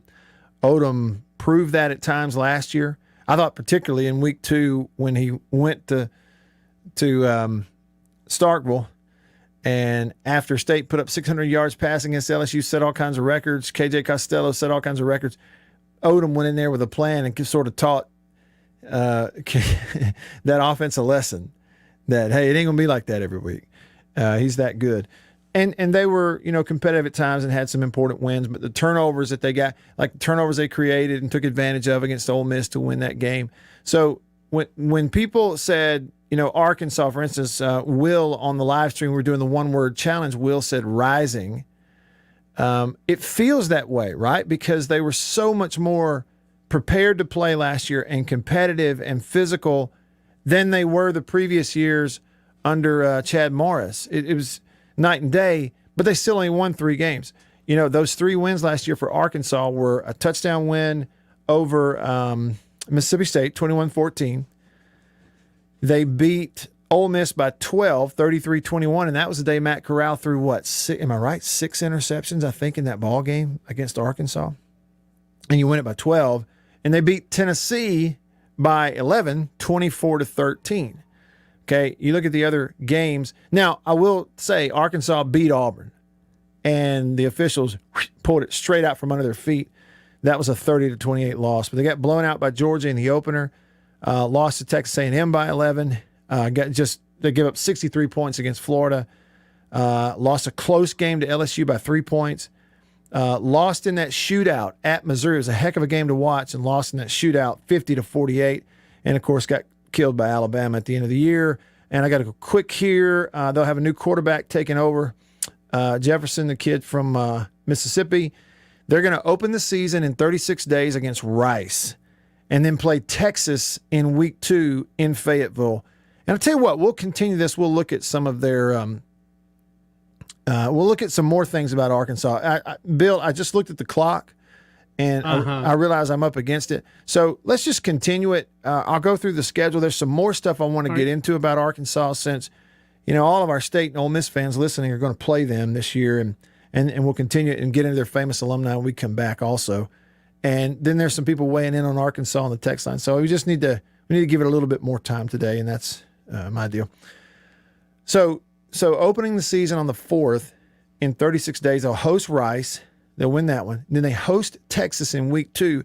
And think about the buildup we're going to have for that one, right? Now that we know what we know about Texas.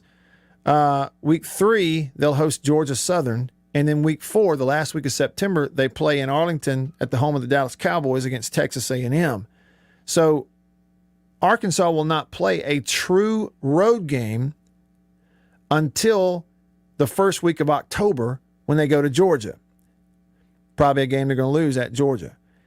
The next week, the second week of October, Arkansas, another true road game at Ole Miss. So if you're an Ole Miss fan, I think you're catching Georgia at a good time. Catching Arkansas at a really good time. And that is, they will have played those home games, home, and then neutral site A&M. Then they go to Georgia the week before you. You're catching them in your place, okay, with no open date in between. You're catching them at your place in Oxford the second week of October. True road game, obviously, and they're going to be coming off those back-to-back games against A&M and Georgia and the one on the road just before that. The rest of the October games for Arkansas, they'll host Auburn, they'll host Pine Bluff, then have an open date on Halloween, and then 4 straight in November. Arkansas will host Mississippi State on November 6th. They'll have back-to-back road games in November at LSU and at Alabama, and then finish the season on Thanksgiving weekend hosting Missouri. That game is scheduled to be played in Little Rock. So that's their schedule. More on Arkansas's personnel, a couple of notes. And we got some fun notes, including famous alumni who there's 2 or 3 of those I guarantee you some of y'all can name. But Bill is definitely going to have the list for us. And that's all coming up as we continue our countdown. By the way, less than a week now until the first NFL preseason game. You'll be watching live football before you know it. All of that and more coming up in the Bureau. Stick around. When it's more than just your lawn, it deserves the Kubota Z4. After these messages, we'll be right back. For double enjoyment, reach for Beech Nut Peppermint Gum. It sparkles your smile, your breath, your whole sense of enjoyment. Beech Nut Peppermint in the familiar yellow pack. Jeans do come true. Blue Delta Jeans makes the best fitting, most comfortable jeans in the world. Let's dive in and see what we have here. Do what I did. Visit BlueDeltaJeans.com. Find your fit. Just for my listeners, enter discount code Matt Wyatt. Just answer the questions. BlueDeltaJeans.com. Answer the questions. Use this code. Use the code. You're going to get a discount. They are the most comfortable jeans I've ever worn.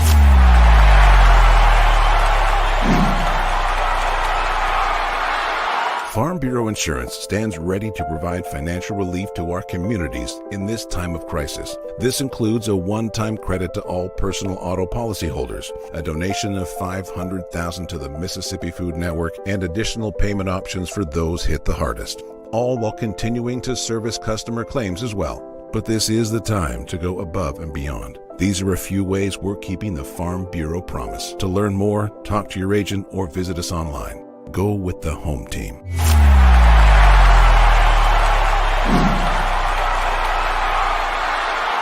Hey, y'all, let me tell you a little bit about C Spire.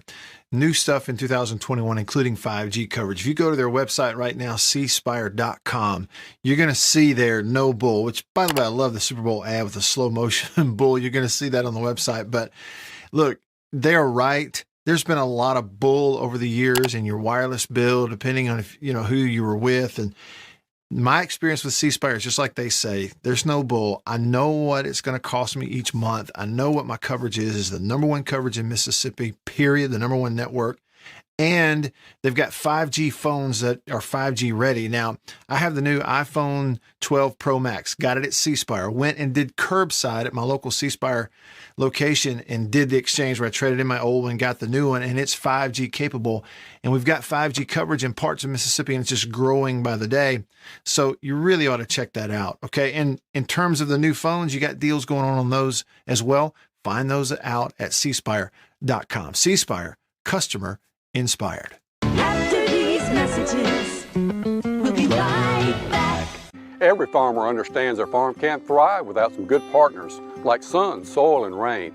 And farmers in North Mississippi also rely on another important partner, Mississippi Land Bank, because land and farm financing are Mississippi Land Bank's primary focus. We've grown alongside these farmers' crops for more than 100 years. We understand what a farmer needs, and we know the lay of the land in North Mississippi, and that's where I stand. A lot of people in the equipment world, things kind of go in trends, I guess, if you want to say it. So kind of the first big thing that we look at when we start evaluating our business is going to be our turf equipment. That's kind of the first big push, because once everything, the water dries up and the grass starts growing, this is what everybody's looking to get. We carry the new Wright stand-up mower. Doesn't look like much, but this thing is, and it costs just as much as zero turn. Not a cheap unit at all. I mean, if you go out there and look at that zero turn, this thing right here, I mean, it's got all your components from your big pumps to your commercial engine to your large steel deck. And these guys were the first ones to make the standard mower. Better buy Bird's Eye. Better buy Bird's Eye. Yes, always look for this Bird's Eye Bird, your guarantee of top quality frozen food.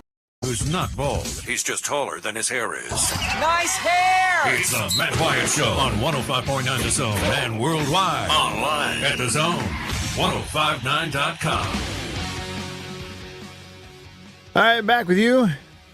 I'm Matt in the Bureau. We were talking Arkansas as a part of our countdown of 100 teams in 100 days. And so we sort of zeroed in on a couple things about Arkansas. One is, most people feel like, they appear to be a team coming up, right? Pittman did a nice job. They were just so bad before he got there, frankly, and then played with a transfer quarterback last year in Franks. Now, on quarterback regarding Arkansas. So Franks is gone, and the kid from Mississippi, KJ Jefferson, was their starter in the spring and presumably in the lead there. And he's got a little bit of a competition going on, I guess. That's the way coaches want you to talk about it. But, he played some last year. They had a season-high 500-something yards against Missouri. He played in that game. And I was looking, the one thing about Jefferson at quarterback for Arkansas, and he's played in parts of 2 years, he's had a very low completion percentage the whole time he's played there. And that's one thing you really have to change. But with Kendall Briles running that offense there, they should be able to coach around. And he's just a big, good athlete, 6'3", 220, can really run, strong arm. They just got to coach around him. But here's the other thing I was going to point out to you. Clear starter in spring. This is according to Phil Steele. Said he's going to have to hold off. There's some kid named Hornsby. Now, not too terribly familiar with who that is. I'd have to look it up and see who it is. Some kid named Hornsby. But they also have an Ole Miss transfer at Arkansas named Cade Renfro. They added a couple of true freshmen in there that are in the mix too. So Malik Hornsby, 6'2", 175 pounds. He's a freshman. You got John Stephen Jones there, who's on the depth chart. We know who he is, a little bitty guy, but he's a good football player. Remember that last name, Jones. And then Cade Renfro, the Ole Miss transfer. He's 6'3", 195-pound kid.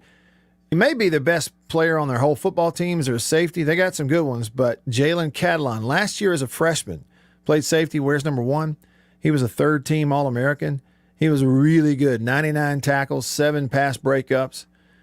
Started all 10 games for him as a freshman, and that's a guy who will play some NFL football if he, keeps his nose above water and keeps his nose clean and stays healthy. But there's a quick glance at Arkansas, talking about their quarterback situation, which is big. And of course, we looked at their schedule. They're going to travel to Ole Miss. Ole Miss gets them at a good time. They're going to host Mississippi State. And I think State goes to them at a good time, too, because it's going to be right before they hit the road and go back-to-back to LSU and Alabama. So that's where Arkansas is on the schedule. Hog Jowl on Arkansas pointing out that the offensive line this year is 30 pounds heavier. Defensive line bigger, deeper. You would think that, again, with Odom on the defensive side and Sam Pittman as a head coach, that they're going to know how to recruit the line of scrimmage. I think everybody's right. Arkansas is going to come back and be good and competitive week in and week out. And they just, there for a few years, they just weren't at all. They had just bottomed out. And it's not going to stay that way, for sure. Famous alumni at the University of Arkansas, Bill. What jumps out at you? Okay, I'm going to start out with the athletes. Yeah. Cliff Lee, who plays for the Indians, now the Guardians. Okay. Dan Hampton of the Bears. Darren McFadden of the Raiders. Yes. Alvin Robertson of the Spurs. Mr. Long Hitter himself, John Daly, who plays golf, of course. Right. Lance Allworth of the San Diego Oh, Chargers. yeah, that's Got an to watch that all-timer. man play when I was younger. Got to watch him play. Oliver Miller plays for the Suns. Gennaro Pargo with the Pacers. Steve Atwater with the Broncos. Felix Jones of the Cowboys.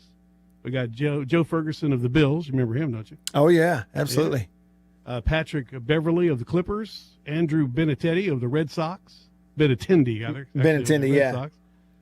We have Eddie Jackson of the Panthers. Dallas Keuchel played the NFL for a number of teams, so I didn't write them all down. Peyton Hills played for the Browns, and Clint Stoner, who is also with a number of teams in the NFL. Now, some famous folks you're probably going to recognize. Pat Summerall. Oh, yeah. Went to Arkansas. Jerry Jones went to Arkansas. Also, Jimmy Johnson, who I think was Jerry's roommate. He right? was. That's right. And Barry Switzer. Barry Switzer. I mean, it's like a... And Houston Nutt. Of course, Houston. It's like a who's who of NFL, though. When you go Pat Summerall in the broadcast booth, Jerry Jones and Jimmy Johnson, that's all went to Arkansas. That's big time. And that's it. That's great. There may be some more, but that's the most notable one. Pat Summerall. Whenever I hear that, I think of thanks, John. John Madden. When he was paired up with John Madden. Boom. Boom. Fast acting. Boom. Try to say fast acting to acting as fast as John Madden used to say it. It's hard to do. And now you mentioned Steve Atwater as well. And I'm coming to DJ. DJ, if you're still there, just hang on. I'm coming to you.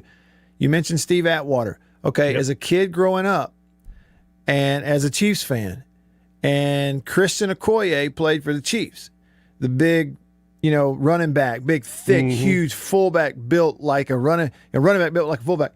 And and Steve Atwater played safety for the Broncos and was this big hitter. Well, you'd have these great Chiefs and Broncos games and matchups. You'd play them Monday Night Football. And then they came out with an NFL film special where they mic'd him up. They mic'd up Steve Atwater. And it was all about how these physical collisions between the safety Steve Atwater and the running back Christian Okoye. And it was fantastic. It made a big impression on me as a kid.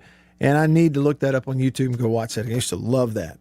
But he was a hitter. Sure was. Steve Atwater. All right, Davini Equipment phone line. DJ hanging on line 1. What's up, DJ? How you doing today, Matt? Doing great. I cannot give a whole lot of perspective about Arkansas, but I did call for your perspective. Are you familiar with Quinn Ewers? Well, I'm familiar with this story, the quarterback who's in high school, and I don't know how to pronounce his last name either, to be honest with you. Yeah. Well, he decommitted from Texas, signed with Ohio State. Basically, he's a smart kid, so he's one class short of graduating. But, Saban's already said Bryce Young has already got $1 million through social media accounts and whatever. Well, Ewers, or however you say it, has been told by his parents already if he cashes out right now and forgoes his senior year, and this is something I never considered, he's got $1 million already too. Don't you think that this is getting ridiculous already?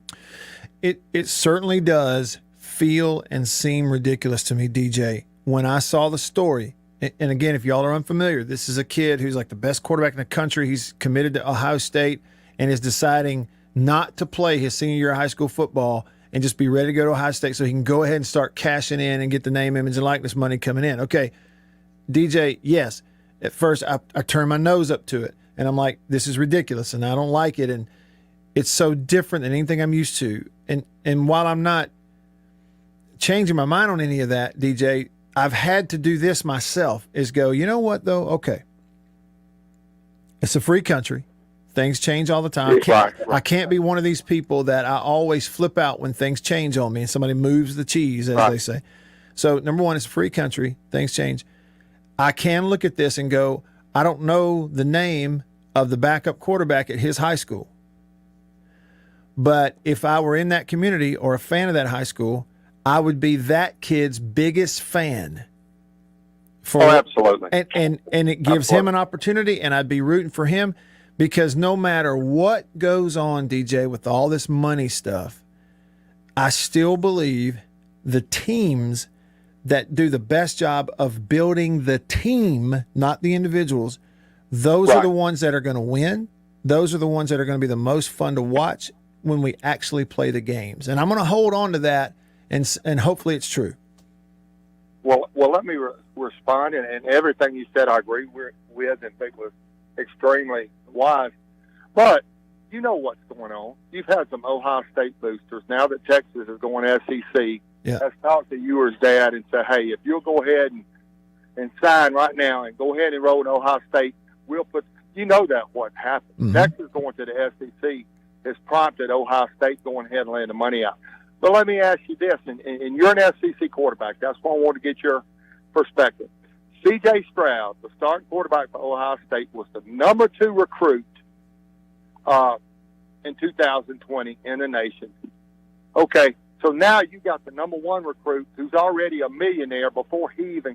How is this going to affect chemistry? I just can't imagine the locker room. You know, I played college ball, but I didn't play at the level you did. Right. But I can't imagine the locker room. You know, DJ. You're nailing it. Listen, I'm telling you, DJ. If I were Quinn Ewer's parents, the last thing I would want, even if we did this and it was for money reasons, the last thing I would want is for it to be public. I'll be honest with you. If I were Bryce Young's dad, if I were Bryce Young's coach, for his own sake, the last thing I would want is for this to be public. I would do everything I could to keep it on the down low if we did it, and it would affect the decision because you got your whole life to pile up money if that's what you want to do. You go through this one time, and the chemistry in the locker room is as important as how fast you run. It really is. And so... Well, one quick question. I hear the music. One quick question. Out of 125 players, I know all of them are not scholarship, how many do you think will get paid? Yeah, about 1 to 2. And so the dissension in the locker room is going to be huge. It'll happen. But hey, thanks, Matt. Thanks, DJ. Some schools it may not be that many. Some schools it may be more. I bet on average, out of 120, about 1 to 2 guys will get some serious cash, and that's about it. That wraps it up for hour 2. If you leave us, have a great night. If not, Bill and I will be right back. So stick around.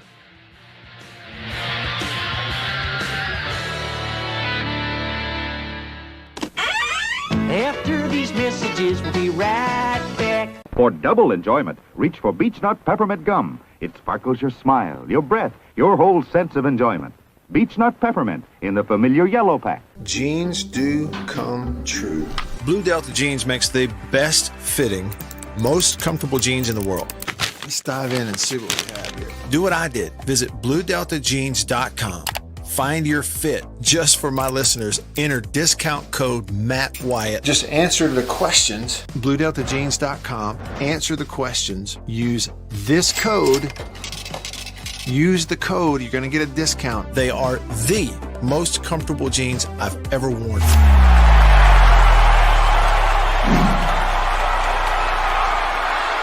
Farm Bureau Insurance stands ready to provide financial relief to our communities in this time of crisis. This includes a one-time credit to all personal auto policyholders, a donation of $500,000 to the Mississippi Food Network, and additional payment options for those hit the hardest, all while continuing to service customer claims as well. But this is the time to go above and beyond. These are a few ways we're keeping the Farm Bureau promise. To learn more, talk to your agent or visit us online. Go with the home team.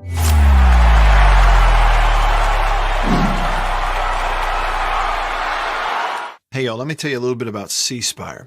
New stuff in 2021, including 5G coverage. If you go to their website right now, cspire.com, you're going to see their no bull, which, by the way, I love the Super Bowl ad with the slow motion bull. You're going to see that on the website. But look, they're right. There's been a lot of bull over the years in your wireless bill, depending on if, who you were with. And my experience with C Spire is just like they say, there's no bull. I know what it's going to cost me each month. I know what my coverage is the number one coverage in Mississippi, period, the number one network. And they've got 5G phones that are 5G ready. Now, I have the new iPhone 12 Pro Max, got it at C Spire, went and did curbside at my local C Spire location and did the exchange where I traded in my old one, got the new one, and it's 5G capable. And we've got 5G coverage in parts of Mississippi, and it's just growing by the day. So you really ought to check that out. Okay. And in terms of the new phones, you got deals going on those as well. Find those out at cspire.com. C Spire, customer inspired. After these messages, we'll be right back. Every farmer understands their farm can't thrive without some good partners like sun, soil, and rain. And farmers in North Mississippi also rely on another important partner, Mississippi Land Bank, because land and farm financing are Mississippi Land Bank's primary focus. We've grown alongside these farmers' crops for more than 100 years. We understand what a farmer needs, and we know the lay of the land in North Mississippi, and that's where I stand. A lot of people in the equipment world, things kind of go in trends, I guess, if you want to say it. So kind of the first big thing that we look at when we start evaluating our business is going to be our turf equipment. That's kind of the first big push, because once everything, the water dries up and the grass starts growing, this is what everybody's looking to get. We carry the new Wright stand-up mower. Doesn't look like much, but this thing is, and it costs just as much as zero turn. Not a cheap unit at all. I mean, if you go out there and look at that zero turn, this thing right here, I mean, it's got all your components from your big pumps to your commercial engine to your large steel deck. And these guys were the first ones to make the standard mower. Better buy Bird's Eye. Better buy, better buy, better buy Bird's Eye. Yes, always look for this Bird's Eye Bird, your guarantee of top quality frozen food. And your big Bird's Eye buy this week is Bird's Eye Orange Juice. Easy, you can serve it in a minute. Thrifty, it will save you money. Orchard fresh and delicious. Better buy Bird's Eye. Better buy, better buy, better buy Bird's Eye. Now, if you know your oats and want to feel your oats and taste how good an oat cereal can be, well, you'll go for Cheerios. Great way to start the day with really great eating. That's Cheerios, one of the few foods made from oats. The tasty cereal grain everyone should have at breakfast. Crisp and golden as only a toasted oat cereal can be. And nourishing? Why, a Cheerios breakfast gives you the power protein that grown-ups need to help stay in trim and youngsters need to grow on. Toasted oat goodness, toasted oat flavor, a delicious power breakfast. That's Cheerios.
This is Jackson. Live in the studio. Live and local. This is the Matt Wyatt Show. Talking about sports from around the world and right here at home. Streaming to you at thezone1059.com and on your radio on ESPN 105.9. The Zone. Well, right under my nose, I didn't realize this was happening, but during hour number 2 of the show, there was quite the conversation happening on the live stream over here on YouTube between Sven, who lives in Berlin, Germany, he's a Mississippi State fan, and Blind Squirrel Sports on YouTube, who's a Georgia fan. And I think it may have originated with Sven saying in the one-word challenge that we did, give me one word to describe a football team, pick one. he chose for Georgia. What did he choose? Recruiting? Just use the word recruiting? Maybe it was something else. So they kind of got to going, back and forth there a little bit. Welcome into the show. I'll tell you what some of it was, and then I'll come over to the text line as well here in hour number 3. Presented by Overstreet Properties in Starkville. Hour 3 is always presented by Overstreet. So just a reminder, if you're going to Starkville, now, certainly if you're moving there, if this is a permanent thing, you headed over there, need a place to live. But even if, it's a residential issue and it's not permanent, you need a condo to stay in for ball games, you need to lease an apartment, anything like that in Starkville, go there. If you're watching the live stream, it's right down here on your screen. Check it out, overstreetproperties.com, and you can get the contact info right there. And I'll come to the text line, Louvier, Pat, and Doggone, and Jason, and Real Eric, and Beer Slayer, and Anthony, everybody, see what y'all said at the end of the hour. Yeah, I was talking, we did the one-word challenge. We got the different teams. Blind Squirrel Sports said, I'll take Smart over Pittman all day unless Sam proves me wrong, but Sam Pittman got a lot of work to do before that's done. And then Sven said, well, let me say it this way. He goes, 67 out of 85 guys on Georgia's team were 4 and 5 stars last year. They got humiliated by Mullen. And, no, he said they got humiliated by Mullen and a 3-man band and blown out by Bama. They nearly lost to Mississippi State and Cincinnati. He said that is mind-blowing. Maybe somebody else said that they were, underachieving. Blind Squirrel pointed out some injuries. Things like that. It kind of went, back and forth. I will say, if you want to read that, check it out. It's on the live stream over on YouTube. It's a heck of a conversation back and forth between those two. So it's not contentious at all. They're not screaming at each other. They're just making, point, counterpoint. I like it. And the good thing is, when it was all said and done, Blind Squirrel Sports said, I love Sven. He never fails to provide a few laughs. It's good we can laugh about it, right? That's the way it ought to be when you have point, counterpoint, you're on two sides of an issue and you just disagree. Is you don't hate each other, and at worst, you just laugh. That's the way it ought to be. Let's have more of that. To you two, attaboy. All right, so here in hour 3, y'all can text me, call me. Love to hear from you. Text me on the Country Pleasing text line. It is 885-ESPN, 601-885-ESPN, or 885-3776. Call me on the Davini phone, 601-995-1059. 601-995-1059. Hey, Bill. Yes, sir. You like cheesecake? Oh, yeah. Well, sir, today is National Cheesecake Day. My darling daughter, I told her that this morning. She said, really? There's some leftover cheesecake in the fridge. And there was. One of those. Good with that coffee. Oh, boy, wouldn't it? You know what else it would go good with? My love handles. Oh, yeah. I got to be careful. I love it too much. I love cheesecake too much. So anyway, it's one of those, like you get it with takeout at the local restaurant here. Well, they went and got some lunch a while ago. She came up here and she opened my door just to show me that she had gotten another piece of cheesecake. What a big. That's what they're going to be saying about me before it's all said and done. Happy National Cheesecake to y'all. For me, I just want the plain cheesecake with the strawberry topping. That's what I want. Now, if you say we don't have that and you can pick something else, maybe the turtle cheesecake, where it's got the caramel and they put the chocolate chips on there, whatever that is, give me that. I like cheesecake. I like it too much. Hey, and in regards to disagreeing, Blind Squirrel Sports said, if we all agreed all the time, life would be boring. You know what, Blind Squirrel, I agree with that. My dad used to say, he still says this. He used to say this to me. He said, if you and I agree all the time, then one of us isn't thinking. Think about a world where everybody thinks, and they really think about it pragmatically. openly. They think. They form an opinion. And when they do disagree, it does not lead to a fight. Think about that world. All right. Quickly, on the on the Country Please and text line over here. We had a text from an unnamed texter said freshman Antonio Harmon from Kosciuszko could grow into that big-bodied outside receiver in Leach's offense. He's quite the physical specimen. Check him out. I certainly will do. I'm really looking forward to practice starting. Really looking forward to practice starting because you get a chance to go see those. I hope things are. I hate to even mention it. Where's some wood? I knock on the original desk down here. It's made out of wood. That everything does go off without a hitch. You get to go to practice. You get to go to the games. There are no issues with COVID, all that kind of stuff. I know that's sort of bubbling back up a little bit, but we hope not. We'll just hope. And I hope to get to practice more often and get to see some of those guys. Anthony from Tupelo in the one-word challenge for Mississippi State. He chose the word optimistic. He says depth on defense and the way the offense ended the season is promising. Plus, from Coach Leach's past history, the second year is when the offense really takes off. Beer Slayer for Ole Miss, he chose the word wannabes. Let you know where Beer Slayer's alliance lies. Real Eric texted, he said, do Arkansas fans eat sausage and bacon or do they see that as sacrilegious? Man, they eat it. It's not that they are worshiping the hog. They're celebrating it. You know, the best thing to celebrate about the hog is bacon. And Arkansas fans realize that. It's one of the reasons I like them. And I've said this before. If you ever get to go to an Arkansas game, particularly in Fayetteville, but Little Rock will do, okay? Or go to their baseball game, okay? This has been my experience. They're my kind of people. I like them. They like me, and I like them. And I have thought I kind of feel the same way about LSU, but maybe not to the same degree. But I'm just saying, if I look on Twitter tomorrow and they go, Mississippi State is shutting down, it's going away, there will be no Mississippi State University anymore. And I know, well, I'm going to pick a new team then. I probably would go straight to Arkansas, just based on my experience. I'm talking here's what it is. Go duck hunting and or deer hunting and or fishing in the morning.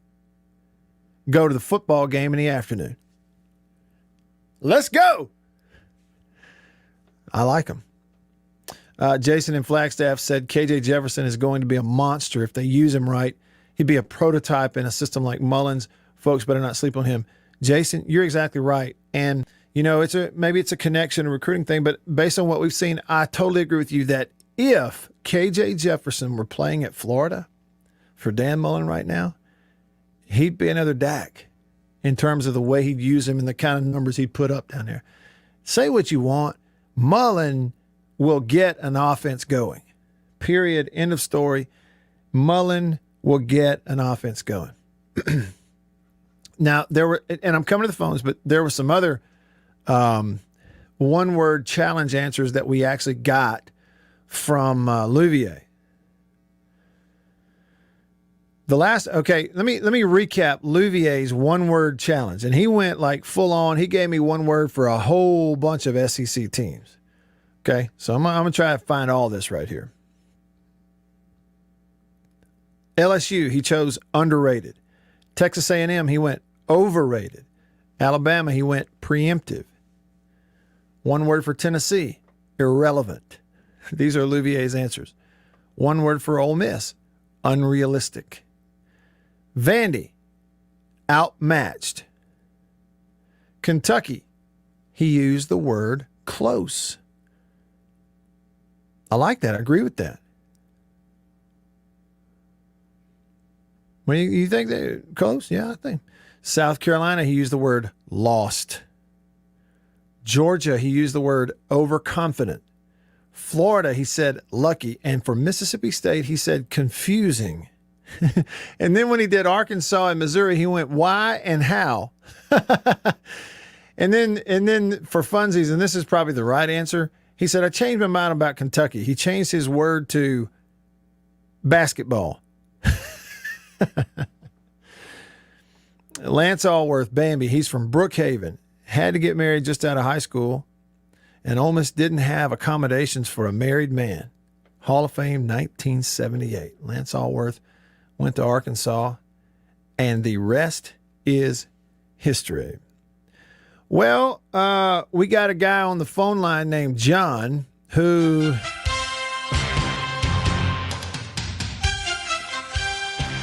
I don't think it's Madden. I think it's the other John who used to be on Monday Night Football. Bah, bah, bah. Oh, man, does this not get you ready? Listen. Hey, John, what's up? Hey there. Hey, John. What's he doing, Bill? What's he doing? I have no idea. Hey there. Hey, who is this? Hey there. Hey, can you hear me? I hear you great. What's up?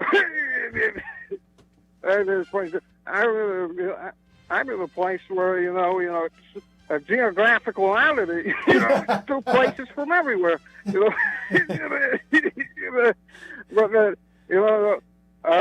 you're talking about cheesecake earlier. Well, yeah. We just had a little 2-year-old over here, and then, you want to talk about the cleanup song. This guy can put away a cheesecake like Brett Favre. Like Brett Favre? Brett Favre like cheesecake? In my dreams, Brett Favre likes cheesecake and more. Hey, what about John Gruden? What would John Gruden say about cheesecake? Tell you what, man. Best cheesecake, man, I tell you what, man. It's a nice, the baked version, not the cold baked version. Sometimes people like to be lazy and do the cold version. I tell you what, man. It's worth the time to do the hot version in the oven, man. Tell you what, man. You'll be hard-pressed to tell me otherwise, man. Tell you what, man. That's a Spider 2 wide Xbox 460, 1078, times 10, carry the 1, carry the 2, Count Chocula, eating Frankenberry's mama, man. Hey, Chucky, I totally agree. Give me the real cheesecake out of the oven. I don't mind frozen cheesecake, but I sure do like it when it's super duper fresh. You know what I'm saying? I agree with you on that. Tell you what, man. Hello? I guess he's not going to tell us what. What happened? Hey there, man. There he is. There he is. Tell me what, man? Come on, man. Frozen cheesecake is like a Matt Castle, man, whereas, a good hot cheesecake is like a not Brett Favre, but Johnny Manziel, man. He liked Johnny Manziel. He was a big fan of Johnny Manziel. Hey, Chucky, enjoy some cheese. Small, and it gets creamed when it needs to, man. Enjoy some cheesecake for me on National Cheesecake Day, John. Thank you. Yeah, we had both, John Madden and John Gruden. We had Madden and Gruden. He said Manziel's like good cheesecake. It's small and it gets creamed when it needs to. I like that one now. I like that one. Doggone pointing out famous Arkansas. What? I don't understand what you're saying, doggone. Something about famous Arkansas alumni. Ready Teddy said, I prefer unsliced cheesecake because that means the whole thing is mine. I'm with him. Yeah. Hey, let's see. So, Jubilation's Cheesecake, made right here in Mississippi in West Point. A few years ago, they sponsored a podcast that I did, and we got to know them, got to eat some of their stuff, and you'll see them in grocery stores and things all over the place. And they have all these different flavors of cheesecakes. And Bill, I tried one that was, I think it was red velvet. Ooh. Yeah. I think it was red velvet cheesecake was the flavor. And I remember going, berserk about it. Let's see here. I'm trying to see like some of the flavors. Shop cheesecakes. Listen to some of these flavors that they have. Okay, you got cheesecake supreme. You got chocolate marble fantasy. It's like, okay, so, and that is cheesecake, and it's got like this chocolate mousse fluffy covering over the top. And then they sprinkle not chocolate chips, but they take dark chocolate and they have like these shavings. You know what I'm saying? And sprinkle that all over the top of it. Okay. They have key lime. They have Mississippi mud. Oh, Oreo cheesecake. And the red velvet cheesecake has a red velvet crust. Cheesecake has a topping and they put chocolate chips on top of that. There's a strawberry shortcake. There's a southern caramel praline pecan. Now, we went through this one time on this show.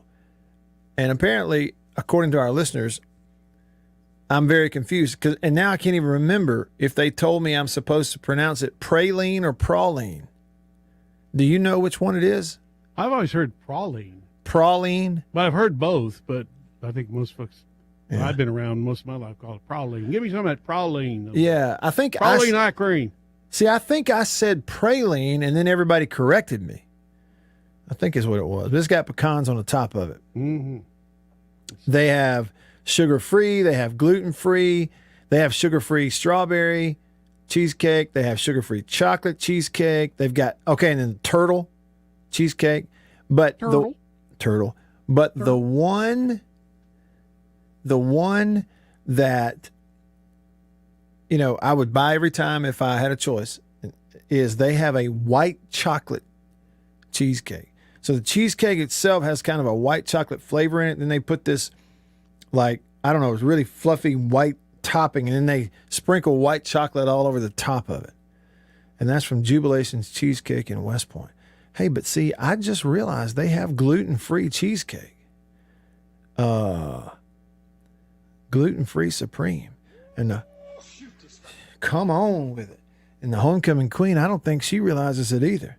Fixing to let her know, and we're going to go to West Point and get one. Order it, maybe have them deliver it. One or the other.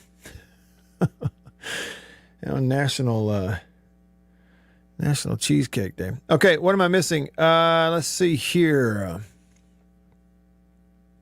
Pat texted the show. Country Pleasing text line says Arkansas alumni great and 5-time NBA All-Star Sidney Moncrief. Yeah, I accidentally left him off. He wasn't on my list. He wasn't on there? Okay. But I know who he's talking about, yeah. Yeah. They don't always put everybody on the list I look at. So. Well, in the midst of all this football and all this conference expansion, all this stuff going on, Gator Nation has slipped a baseball text in here to our show. Yeah, I saw that. He's mad. He's mad. He's big mad. He's a Cubs fan, Bill, and he's mad. Well, he ought to be. Look what they did. I'm telling you, he says Cubs. So you give away Rizzo and Baez. I guess Bryant is next. According to what I've read, Gator Nation, Chris Bryant will be next. He says, and I mean give them away. He said, Rizzo's going to the Yankees, isn't he? Rizzo's to the Yankees. Where'd Baez wind up? Gosh, I don't know. I have to look it up. And where's Chris Bryant going to wind up? That's what. Okay, he says, I mean, give them away.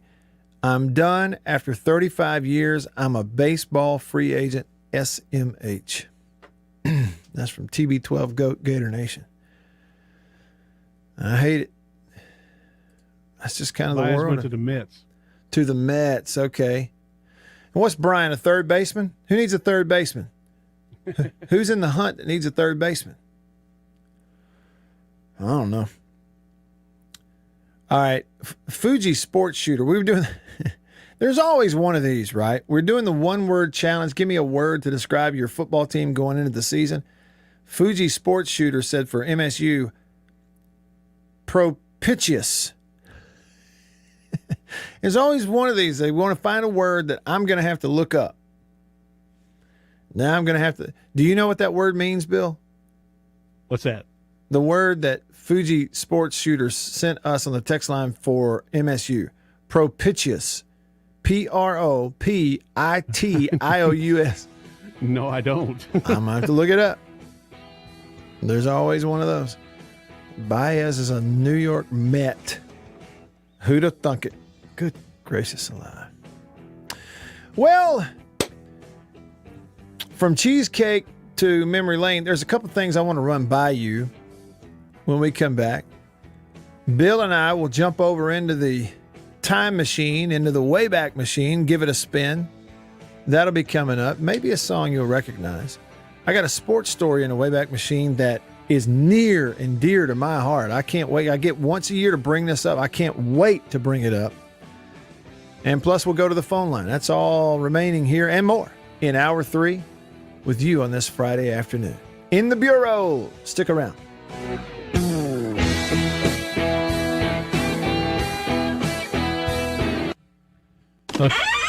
After these messages, we'll be right back. For double enjoyment, reach for Beech Nut Peppermint Gum. It sparkles your smile, your breath, your whole sense of enjoyment.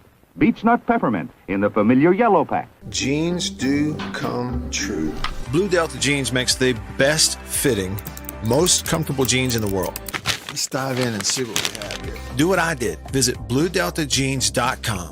Find your fit. Just for my listeners, enter discount code Matt Wyatt. Just answer the questions. BlueDeltaJeans.com. Answer the questions. Use this code. Use the code. You're going to get a discount. They are the most comfortable jeans I've ever worn.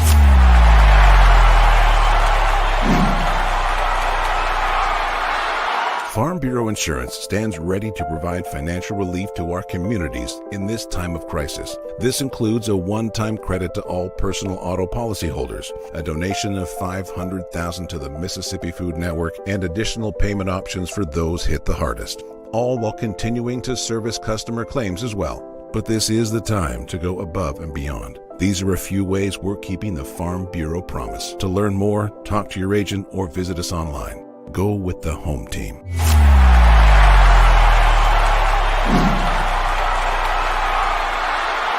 Hey, y'all, let me tell you a little bit about C Spire.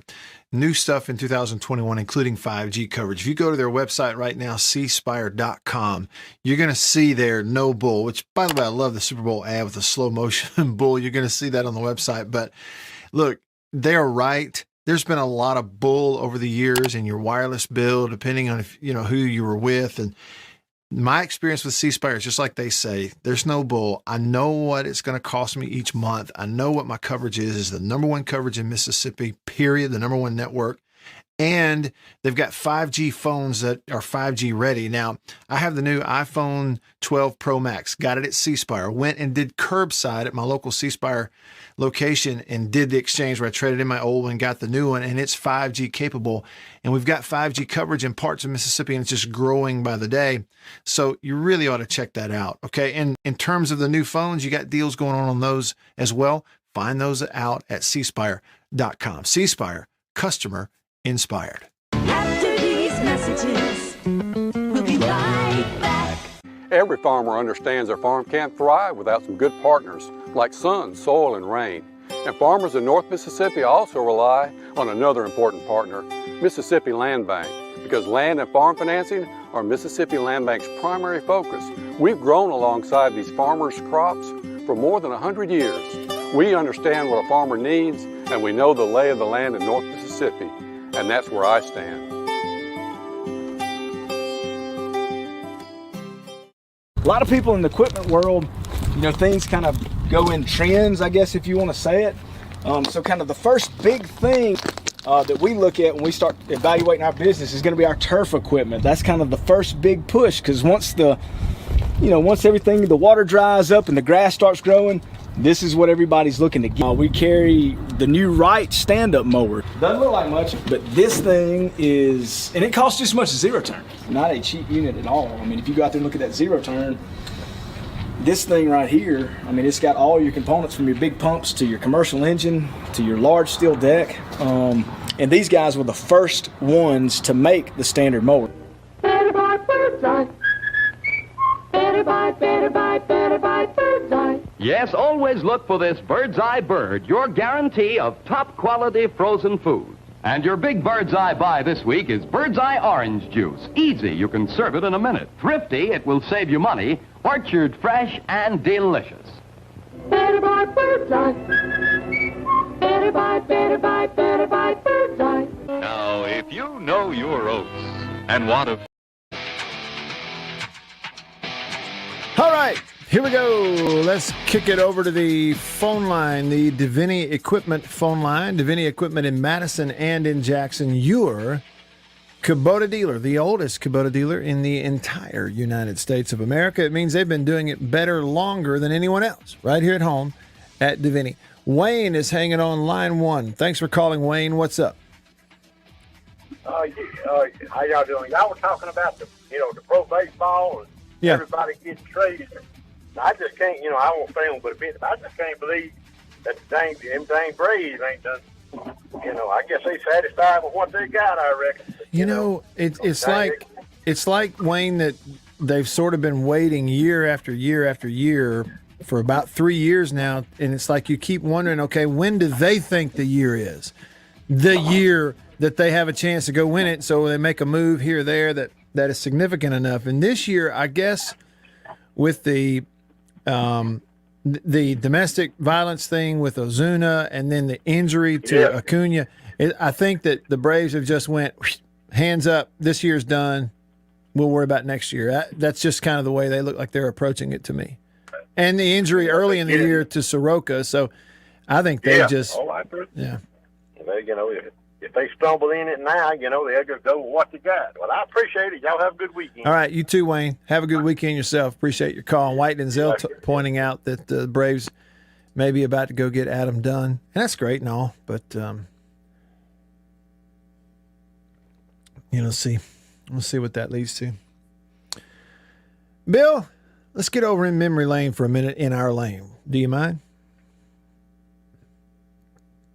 I think now's as good a time as any.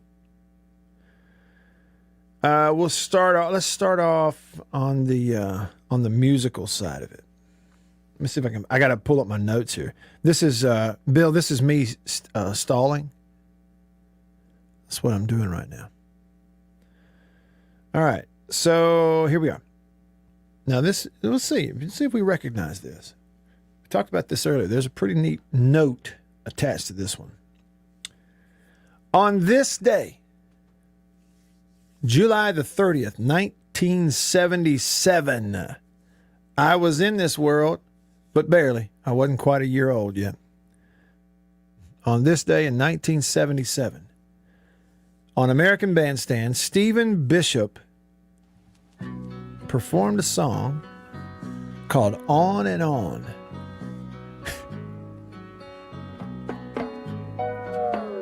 Down in Jamaica, they got lots of pretty women. Steal your money, then they break your heart. That's true.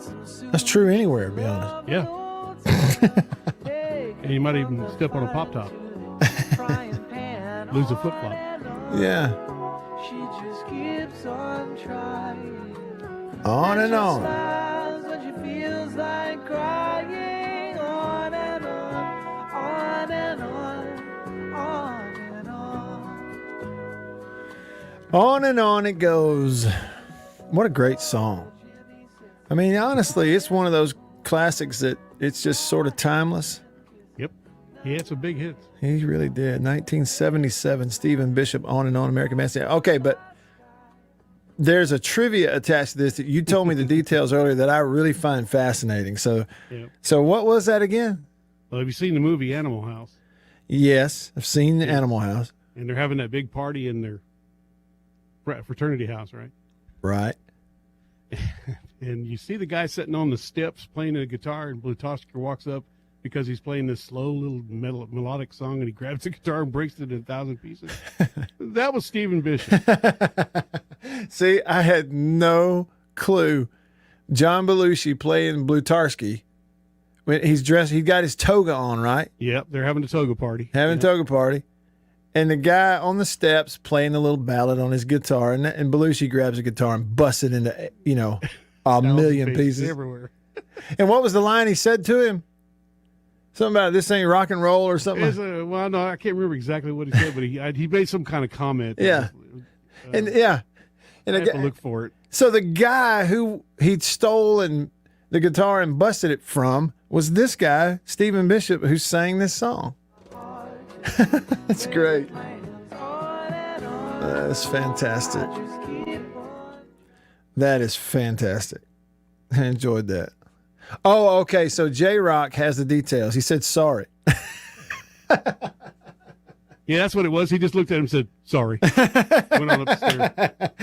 That's what it was. Okay. So he's just, I wonder what he was saying sorry for. Sorry for, I couldn't help it. Sorry I lost it. Or sorry about your guitar. Sorry music. Sorry music. That's great. And it was that guy. I never knew that until today. That is fantastic. Okay, now here's mine in the Wayback Machine. And Bill, this one is close to my heart in more ways than one. I love this story. Dadgummit, I love it. And as I've driven through this place over the years, I've wanted to go to the effort to find these people, find somebody that was involved in this particular town in Alabama, and take the video production crew and the cameras and let's go do something on this. But I haven't done it yet. And I don't know if anybody would care or not, but it's just near and dear to me. Okay, here it is. My favorite movie, period, end of story. Now, not just sports movie. It just happens to be a sports movie. My favorite movie is The Natural. Roy Hobbs hits the baseball, busts the lights out for the New York Knights. We know the story. Played by Robert Redford, right? We all know that story. Well, let me give you a piece of trivia. Bill, first of all, have you ever seen the movie The Natural? Oh, yes. Yeah, you've seen it. Yes, sir.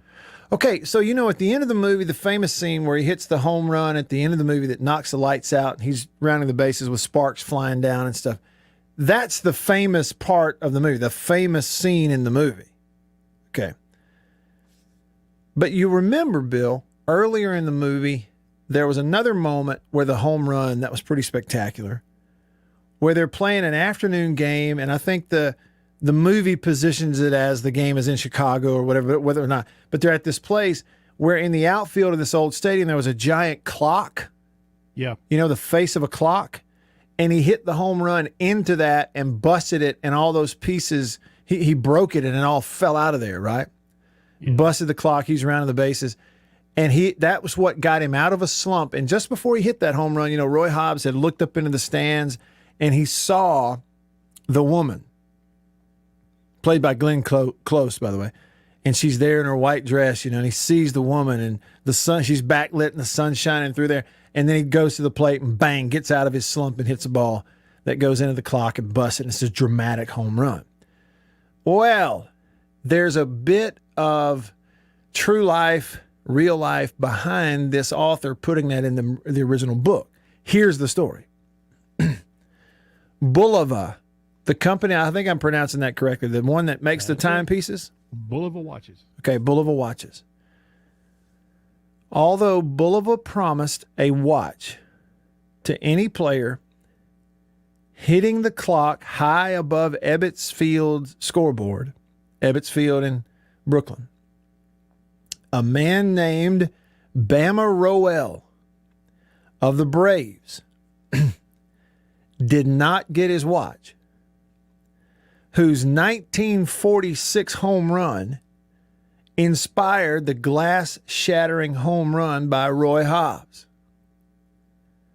The author of the book, The Natural, Bernard Malamud, made Roy Hobbs the hero of his book, The Natural. More than 40 years later, on this day, July the 30th, 1987, the guy who did it in real life, who hit the clock above the Ebbets Field scoreboard, he did it in 46. More than 40 years later, on this day in 1987, Bama Roel from Citronella, Alabama, Citronelle, Alabama, Bull of a Watch finally corrected the injustice. The former outfielder got his wristwatch on Bama Roel Day in that town, Citronelle, Alabama, the honoree's hometown. So, to tie it all together, when you drive to the Gulf Coast, or you go to, depending on where you go on the coast, you go to Orange Beach, if you go to Mobile from most of Mississippi and you travel down Highway 45 through West Point, you keep going south and you go through Wayne County and through Quitman, you keep going south and you cross the Alabama line. Before you get to Mobile, before you get to anywhere down to the coast, you go through Citronelle, Alabama. Citronelle Wildcats. That was the hometown of this guy, Bama Roel, who played for the Braves in 1946. Bull of a Watch Company had this promotion. We're going to give a watch to a player if they can hit the clock above Ebbets Field scoreboard. He did it. They never gave him a watch. Not in the 40s or the 50s or the 60s or the 70s, but finally, in his hometown on Bama Roel Day, July the 30th, 1987, they honored him. Bulova showed up, put a wrist watch on his arm, and it should have happened 40-something years earlier on Bama Roel Day. I love that story. I love the movie. Go through the town often, know right where it is. I'd love to track all that down. I sure would. Who knows? I guarantee there's some people around still remember that in that town. Anyway, there you go. It all ties together. We'll hit the phone line when we come back. Y'all hang on. I'm Matt in the Bureau. Stay with me. Listen to this radio station. After these messages, we'll be right back. For double enjoyment, reach for Beech Nut Peppermint Gum. It sparkles your smile, your breath, your whole sense of enjoyment. Beech Nut Peppermint in the familiar yellow pack. Jeans do come true. Blue Delta Jeans makes the best fitting, most comfortable jeans in the world. Let's dive in and see what we have here. Do what I did. Visit BlueDeltaJeans.com. Find your fit. Just for my listeners, enter discount code Matt Wyatt. Just answer the questions. BlueDeltaJeans.com. Answer the questions. Use this code. Use the code. You're going to get a discount. They are the most comfortable jeans I've ever worn.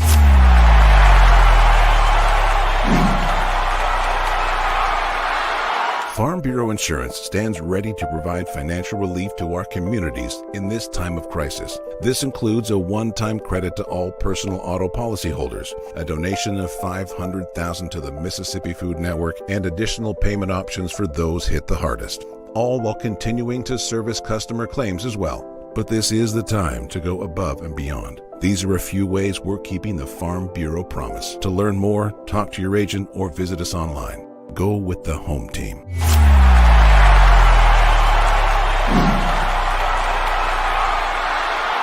Hey, y'all, let me tell you a little bit about C Spire. New stuff in 2021, including 5G coverage. If you go to their website right now, cspire.com, you're going to see their No Bull, which, by the way, I love the Super Bowl ad with the slow motion bull. You're going to see that on the website. But look, they're right. There's been a lot of bull over the years in your wireless bill, depending on if you know who you were with. And my experience with C Spire is just like they say, there's no bull. I know what it's going to cost me each month. I know what my coverage is the number one coverage in Mississippi, period, the number one network. And they've got 5G phones that are 5G ready. Now, I have the new iPhone 12 Pro Max, got it at C Spire, went and did curbside at my local C Spire location and did the exchange where I traded in my old one, got the new one, and it's 5G capable. And we've got 5G coverage in parts of Mississippi, and it's just growing by the day. So you really ought to check that out, okay? And in terms of the new phones, you got deals going on those as well. Find those out at cspire.com. C Spire, customer inspired. After these messages, we'll be right back. Every farmer understands their farm can't thrive without some good partners like sun, soil, and rain. And farmers in North Mississippi also rely on another important partner, Mississippi Land Bank, because land and farm financing are Mississippi Land Bank's primary focus. We've grown alongside these farmers' crops for more than 100 years. We understand what a farmer needs, and we know the lay of the land in North Mississippi, and that's where I stand. A lot of people in the equipment world, things kind of go in trends, I guess, if you want to say it. So kind of the first big thing that we look at when we start evaluating our business is going to be our turf equipment. That's kind of the first big push, because once everything, the water dries up and the grass starts growing, this is what everybody's looking to get. We carry the new Wright stand-up mower. Doesn't look like much, but this thing is, and it costs just as much as zero turn. Not a cheap unit at all. I mean, if you go out there and look at that zero turn, this thing right here, I mean, it's got all your components from your big pumps to your commercial engine to your large steel deck. And these guys were the first ones to make the standard mower. Better buy Bird's Eye. Better buy Bird's Eye. Yes, always look for this Bird's Eye Bird, your guarantee of top quality frozen food. And your big Bird's Eye buy this week is Bird's Eye Orange Juice. Easy, you can serve it in a minute. Thrifty, it will save you money. Orchard fresh and delicious. 5.9 The Zone.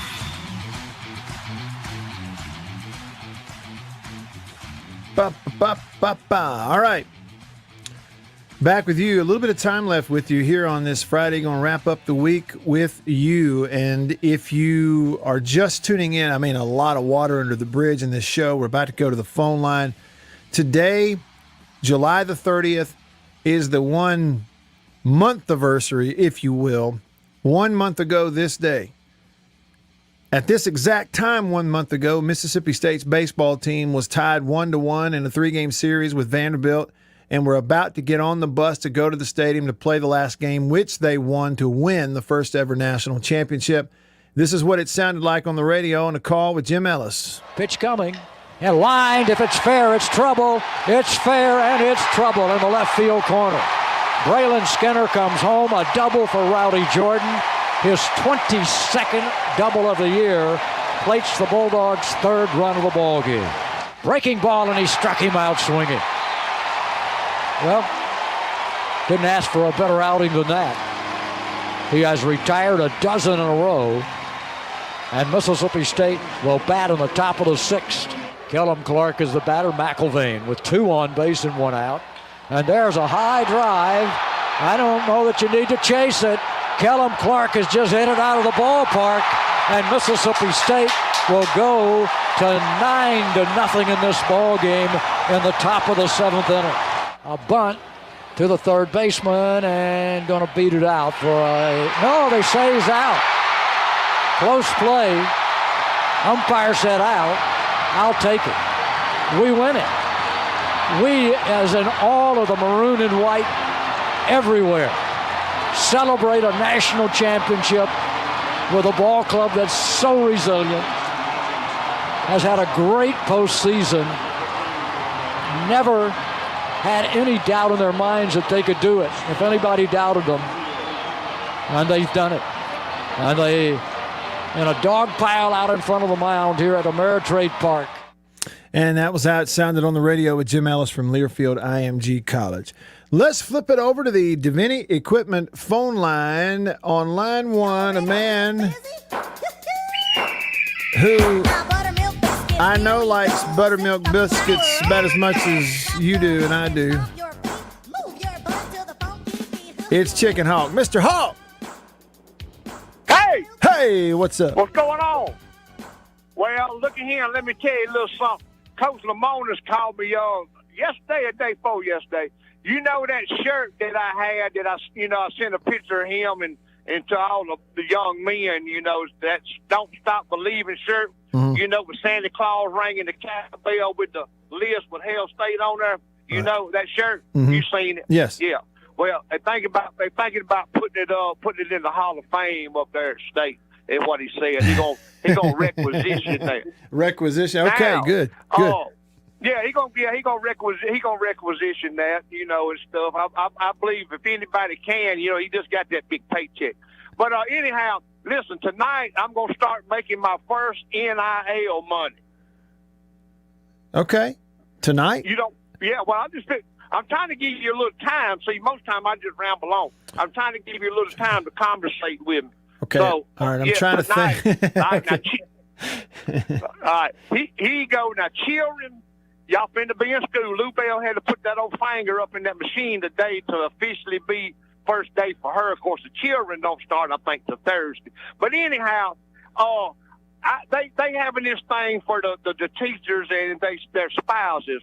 And I was requested tonight to come there. So when I'm wearing my attire that I'm wearing, of course, I'm charging for pictures and kisses and hugs.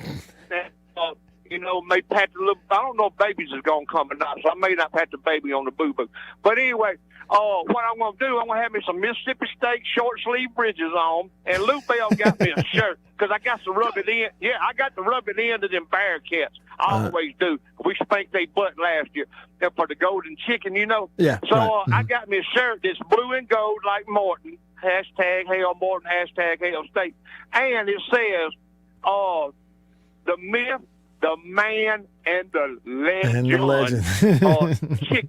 Yes, and it says Chicken Hawk. And then I got a hat that Coach Dan gave me, one of the floppy-eared hats that Coach Dan used to wear. I got it, and he signed it for me. So I'm going to have a Coach Dan Mississippi State floppy-eared hat on, and so I'm charging tonight, so I get my first money. But now, you know, remember I told you about when I went out there to corporate? So what they done is they give me a $200 raise, and instead of just going to all the trouble, you know, of getting pictures and money, they just give me a $200 raise. But me, you, Cowboy there, Cowboy, you know, that's Cowboy. That's Cowboy Bill. And the other other three, I can't leave my man B about. You know, we're going to have some of these remote things, and that's where, you know, y'all may make some money, but I got $200 raise, so I can't charge money there. Okay. Well, but now I went to Texas, and I was very, very big in getting, because I got a lot of friends. I used to go out there to Odessa and Midland with the Permian Panthers and stuff. Got a lot of kin folks out that way. And so I know a lot of folks, you know. Yeah, I hear it. You just got gonged. You just got gonged. Bill gonged you. Cowboy Bill. Hey, man. This is the Gong Show. What? Okay, listen, man. See.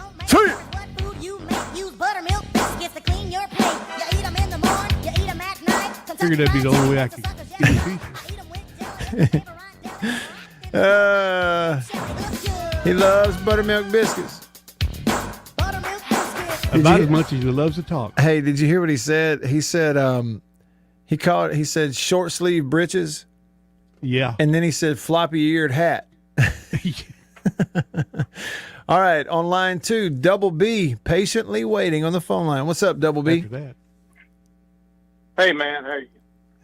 Doing great. Thanks for calling. Hey, we missed you last night at the Central Mississippi Bulldog Extravaganza. Yeah, how'd that go? I think the last one we had, you were the MC. Yeah, I know. I didn't even hear about it. It went fine. Sure. I was curious to know if we've seen the last of players coming to that deal. Yeah, I don't know. With the image and likeness rule. Yeah, I don't know, and I can't help but wonder too. Like, I'll be honest with you, Double B. You may know more than me, but you know, I know last year is considered the COVID year, but unfortunately, you know, you got a little bit of it popping back up with this variant thing, and so it's kind of prickly, and quite honestly, without knowing for sure, I can't help but wonder if that might be a reason that this year you don't see players going out to these things and stuff. Also, I don't know that. I'm just speculating. Well, I was anxious to hear from our baseball coach and baseball team, and thought, man, if we can't get excited this year, when can we? And there was no players.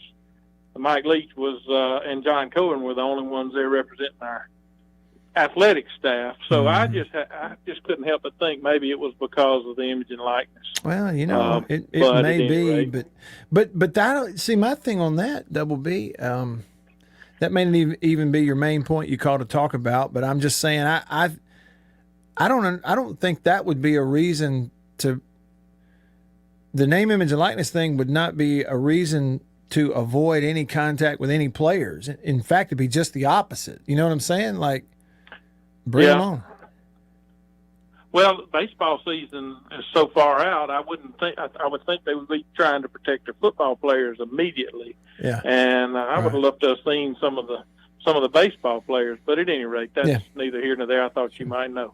No, I don't really know. And all right. It being July, you know, you think about it. Guys like Logan Tanner, Cameron James, you know, a bunch of your pitchers are actually playing that summer ball up in the Cape. So some of those guys, particularly those two, Logan Tanner, Cameron James, a couple of guys who I'm sure you would have loved to have seen, but they couldn't have been there because they're playing baseball up in that league up in the Northeast right now. Sure. Yeah. So. All right. Yep. Thank you. Yes, sir. Thanks for calling. Thanks for hanging on. Yeah, I saw a few pictures. I'm curious, you know, how that went. It didn't seem like there was quite as much promotion about it. I don't really, you know for sure those fan events. I know they're going to have them, right? Hey, and speaking of the trophy, the championship trophy, it's still making its rounds. What are those? Let me see if I can make good on a slight offhand promise. How would I Google that? I bet it's at hailstate.com, don't you? You want me to look you up something here on a website on live radio? I've been talking for 3 hours. I probably could stand for me to just shut up and Google something, huh? Well, I don't see it anyway. Let me see here. Baseball. Yeah, I just know it's going around. And you've got, it's either, here it is, Trophy Tour. Found it. Trophy Tour. Here are the dates and times. If you want to see the trophy and get a picture with it. Tomorrow, Saturday, July 31st, from 11 to 1, it'll be in South Haven, Mississippi, at North Point Christian School. Tomorrow, that afternoon, from 4 to 6 p.m., it'll be in Greenwood at the Alluvian Hotel. Then next Tuesday, August the 3rd, from 11 to 1, you can go to the tourism office in Starkville, Greater Starkville Development Partnership, Tuesday, August 3rd from 11 to 1. And then Tuesday afternoon from 4 to 6, it'll be at Metro Ford Auto Sales right here in Tupelo, in the birthplace of Elvis Presley. See the championship trophy. Hey, Bill, I appreciate you, man. I hope you have a great weekend. Thank you. You too, sir. For Bill, I'm Matt. For everybody here on the show, have a great weekend, and we'll see you on Monday. See ya! Another load of Smart Pills has been distributed, and I'm slap worn out. So I'll just say, so long, neighbors. Get me out of here, person.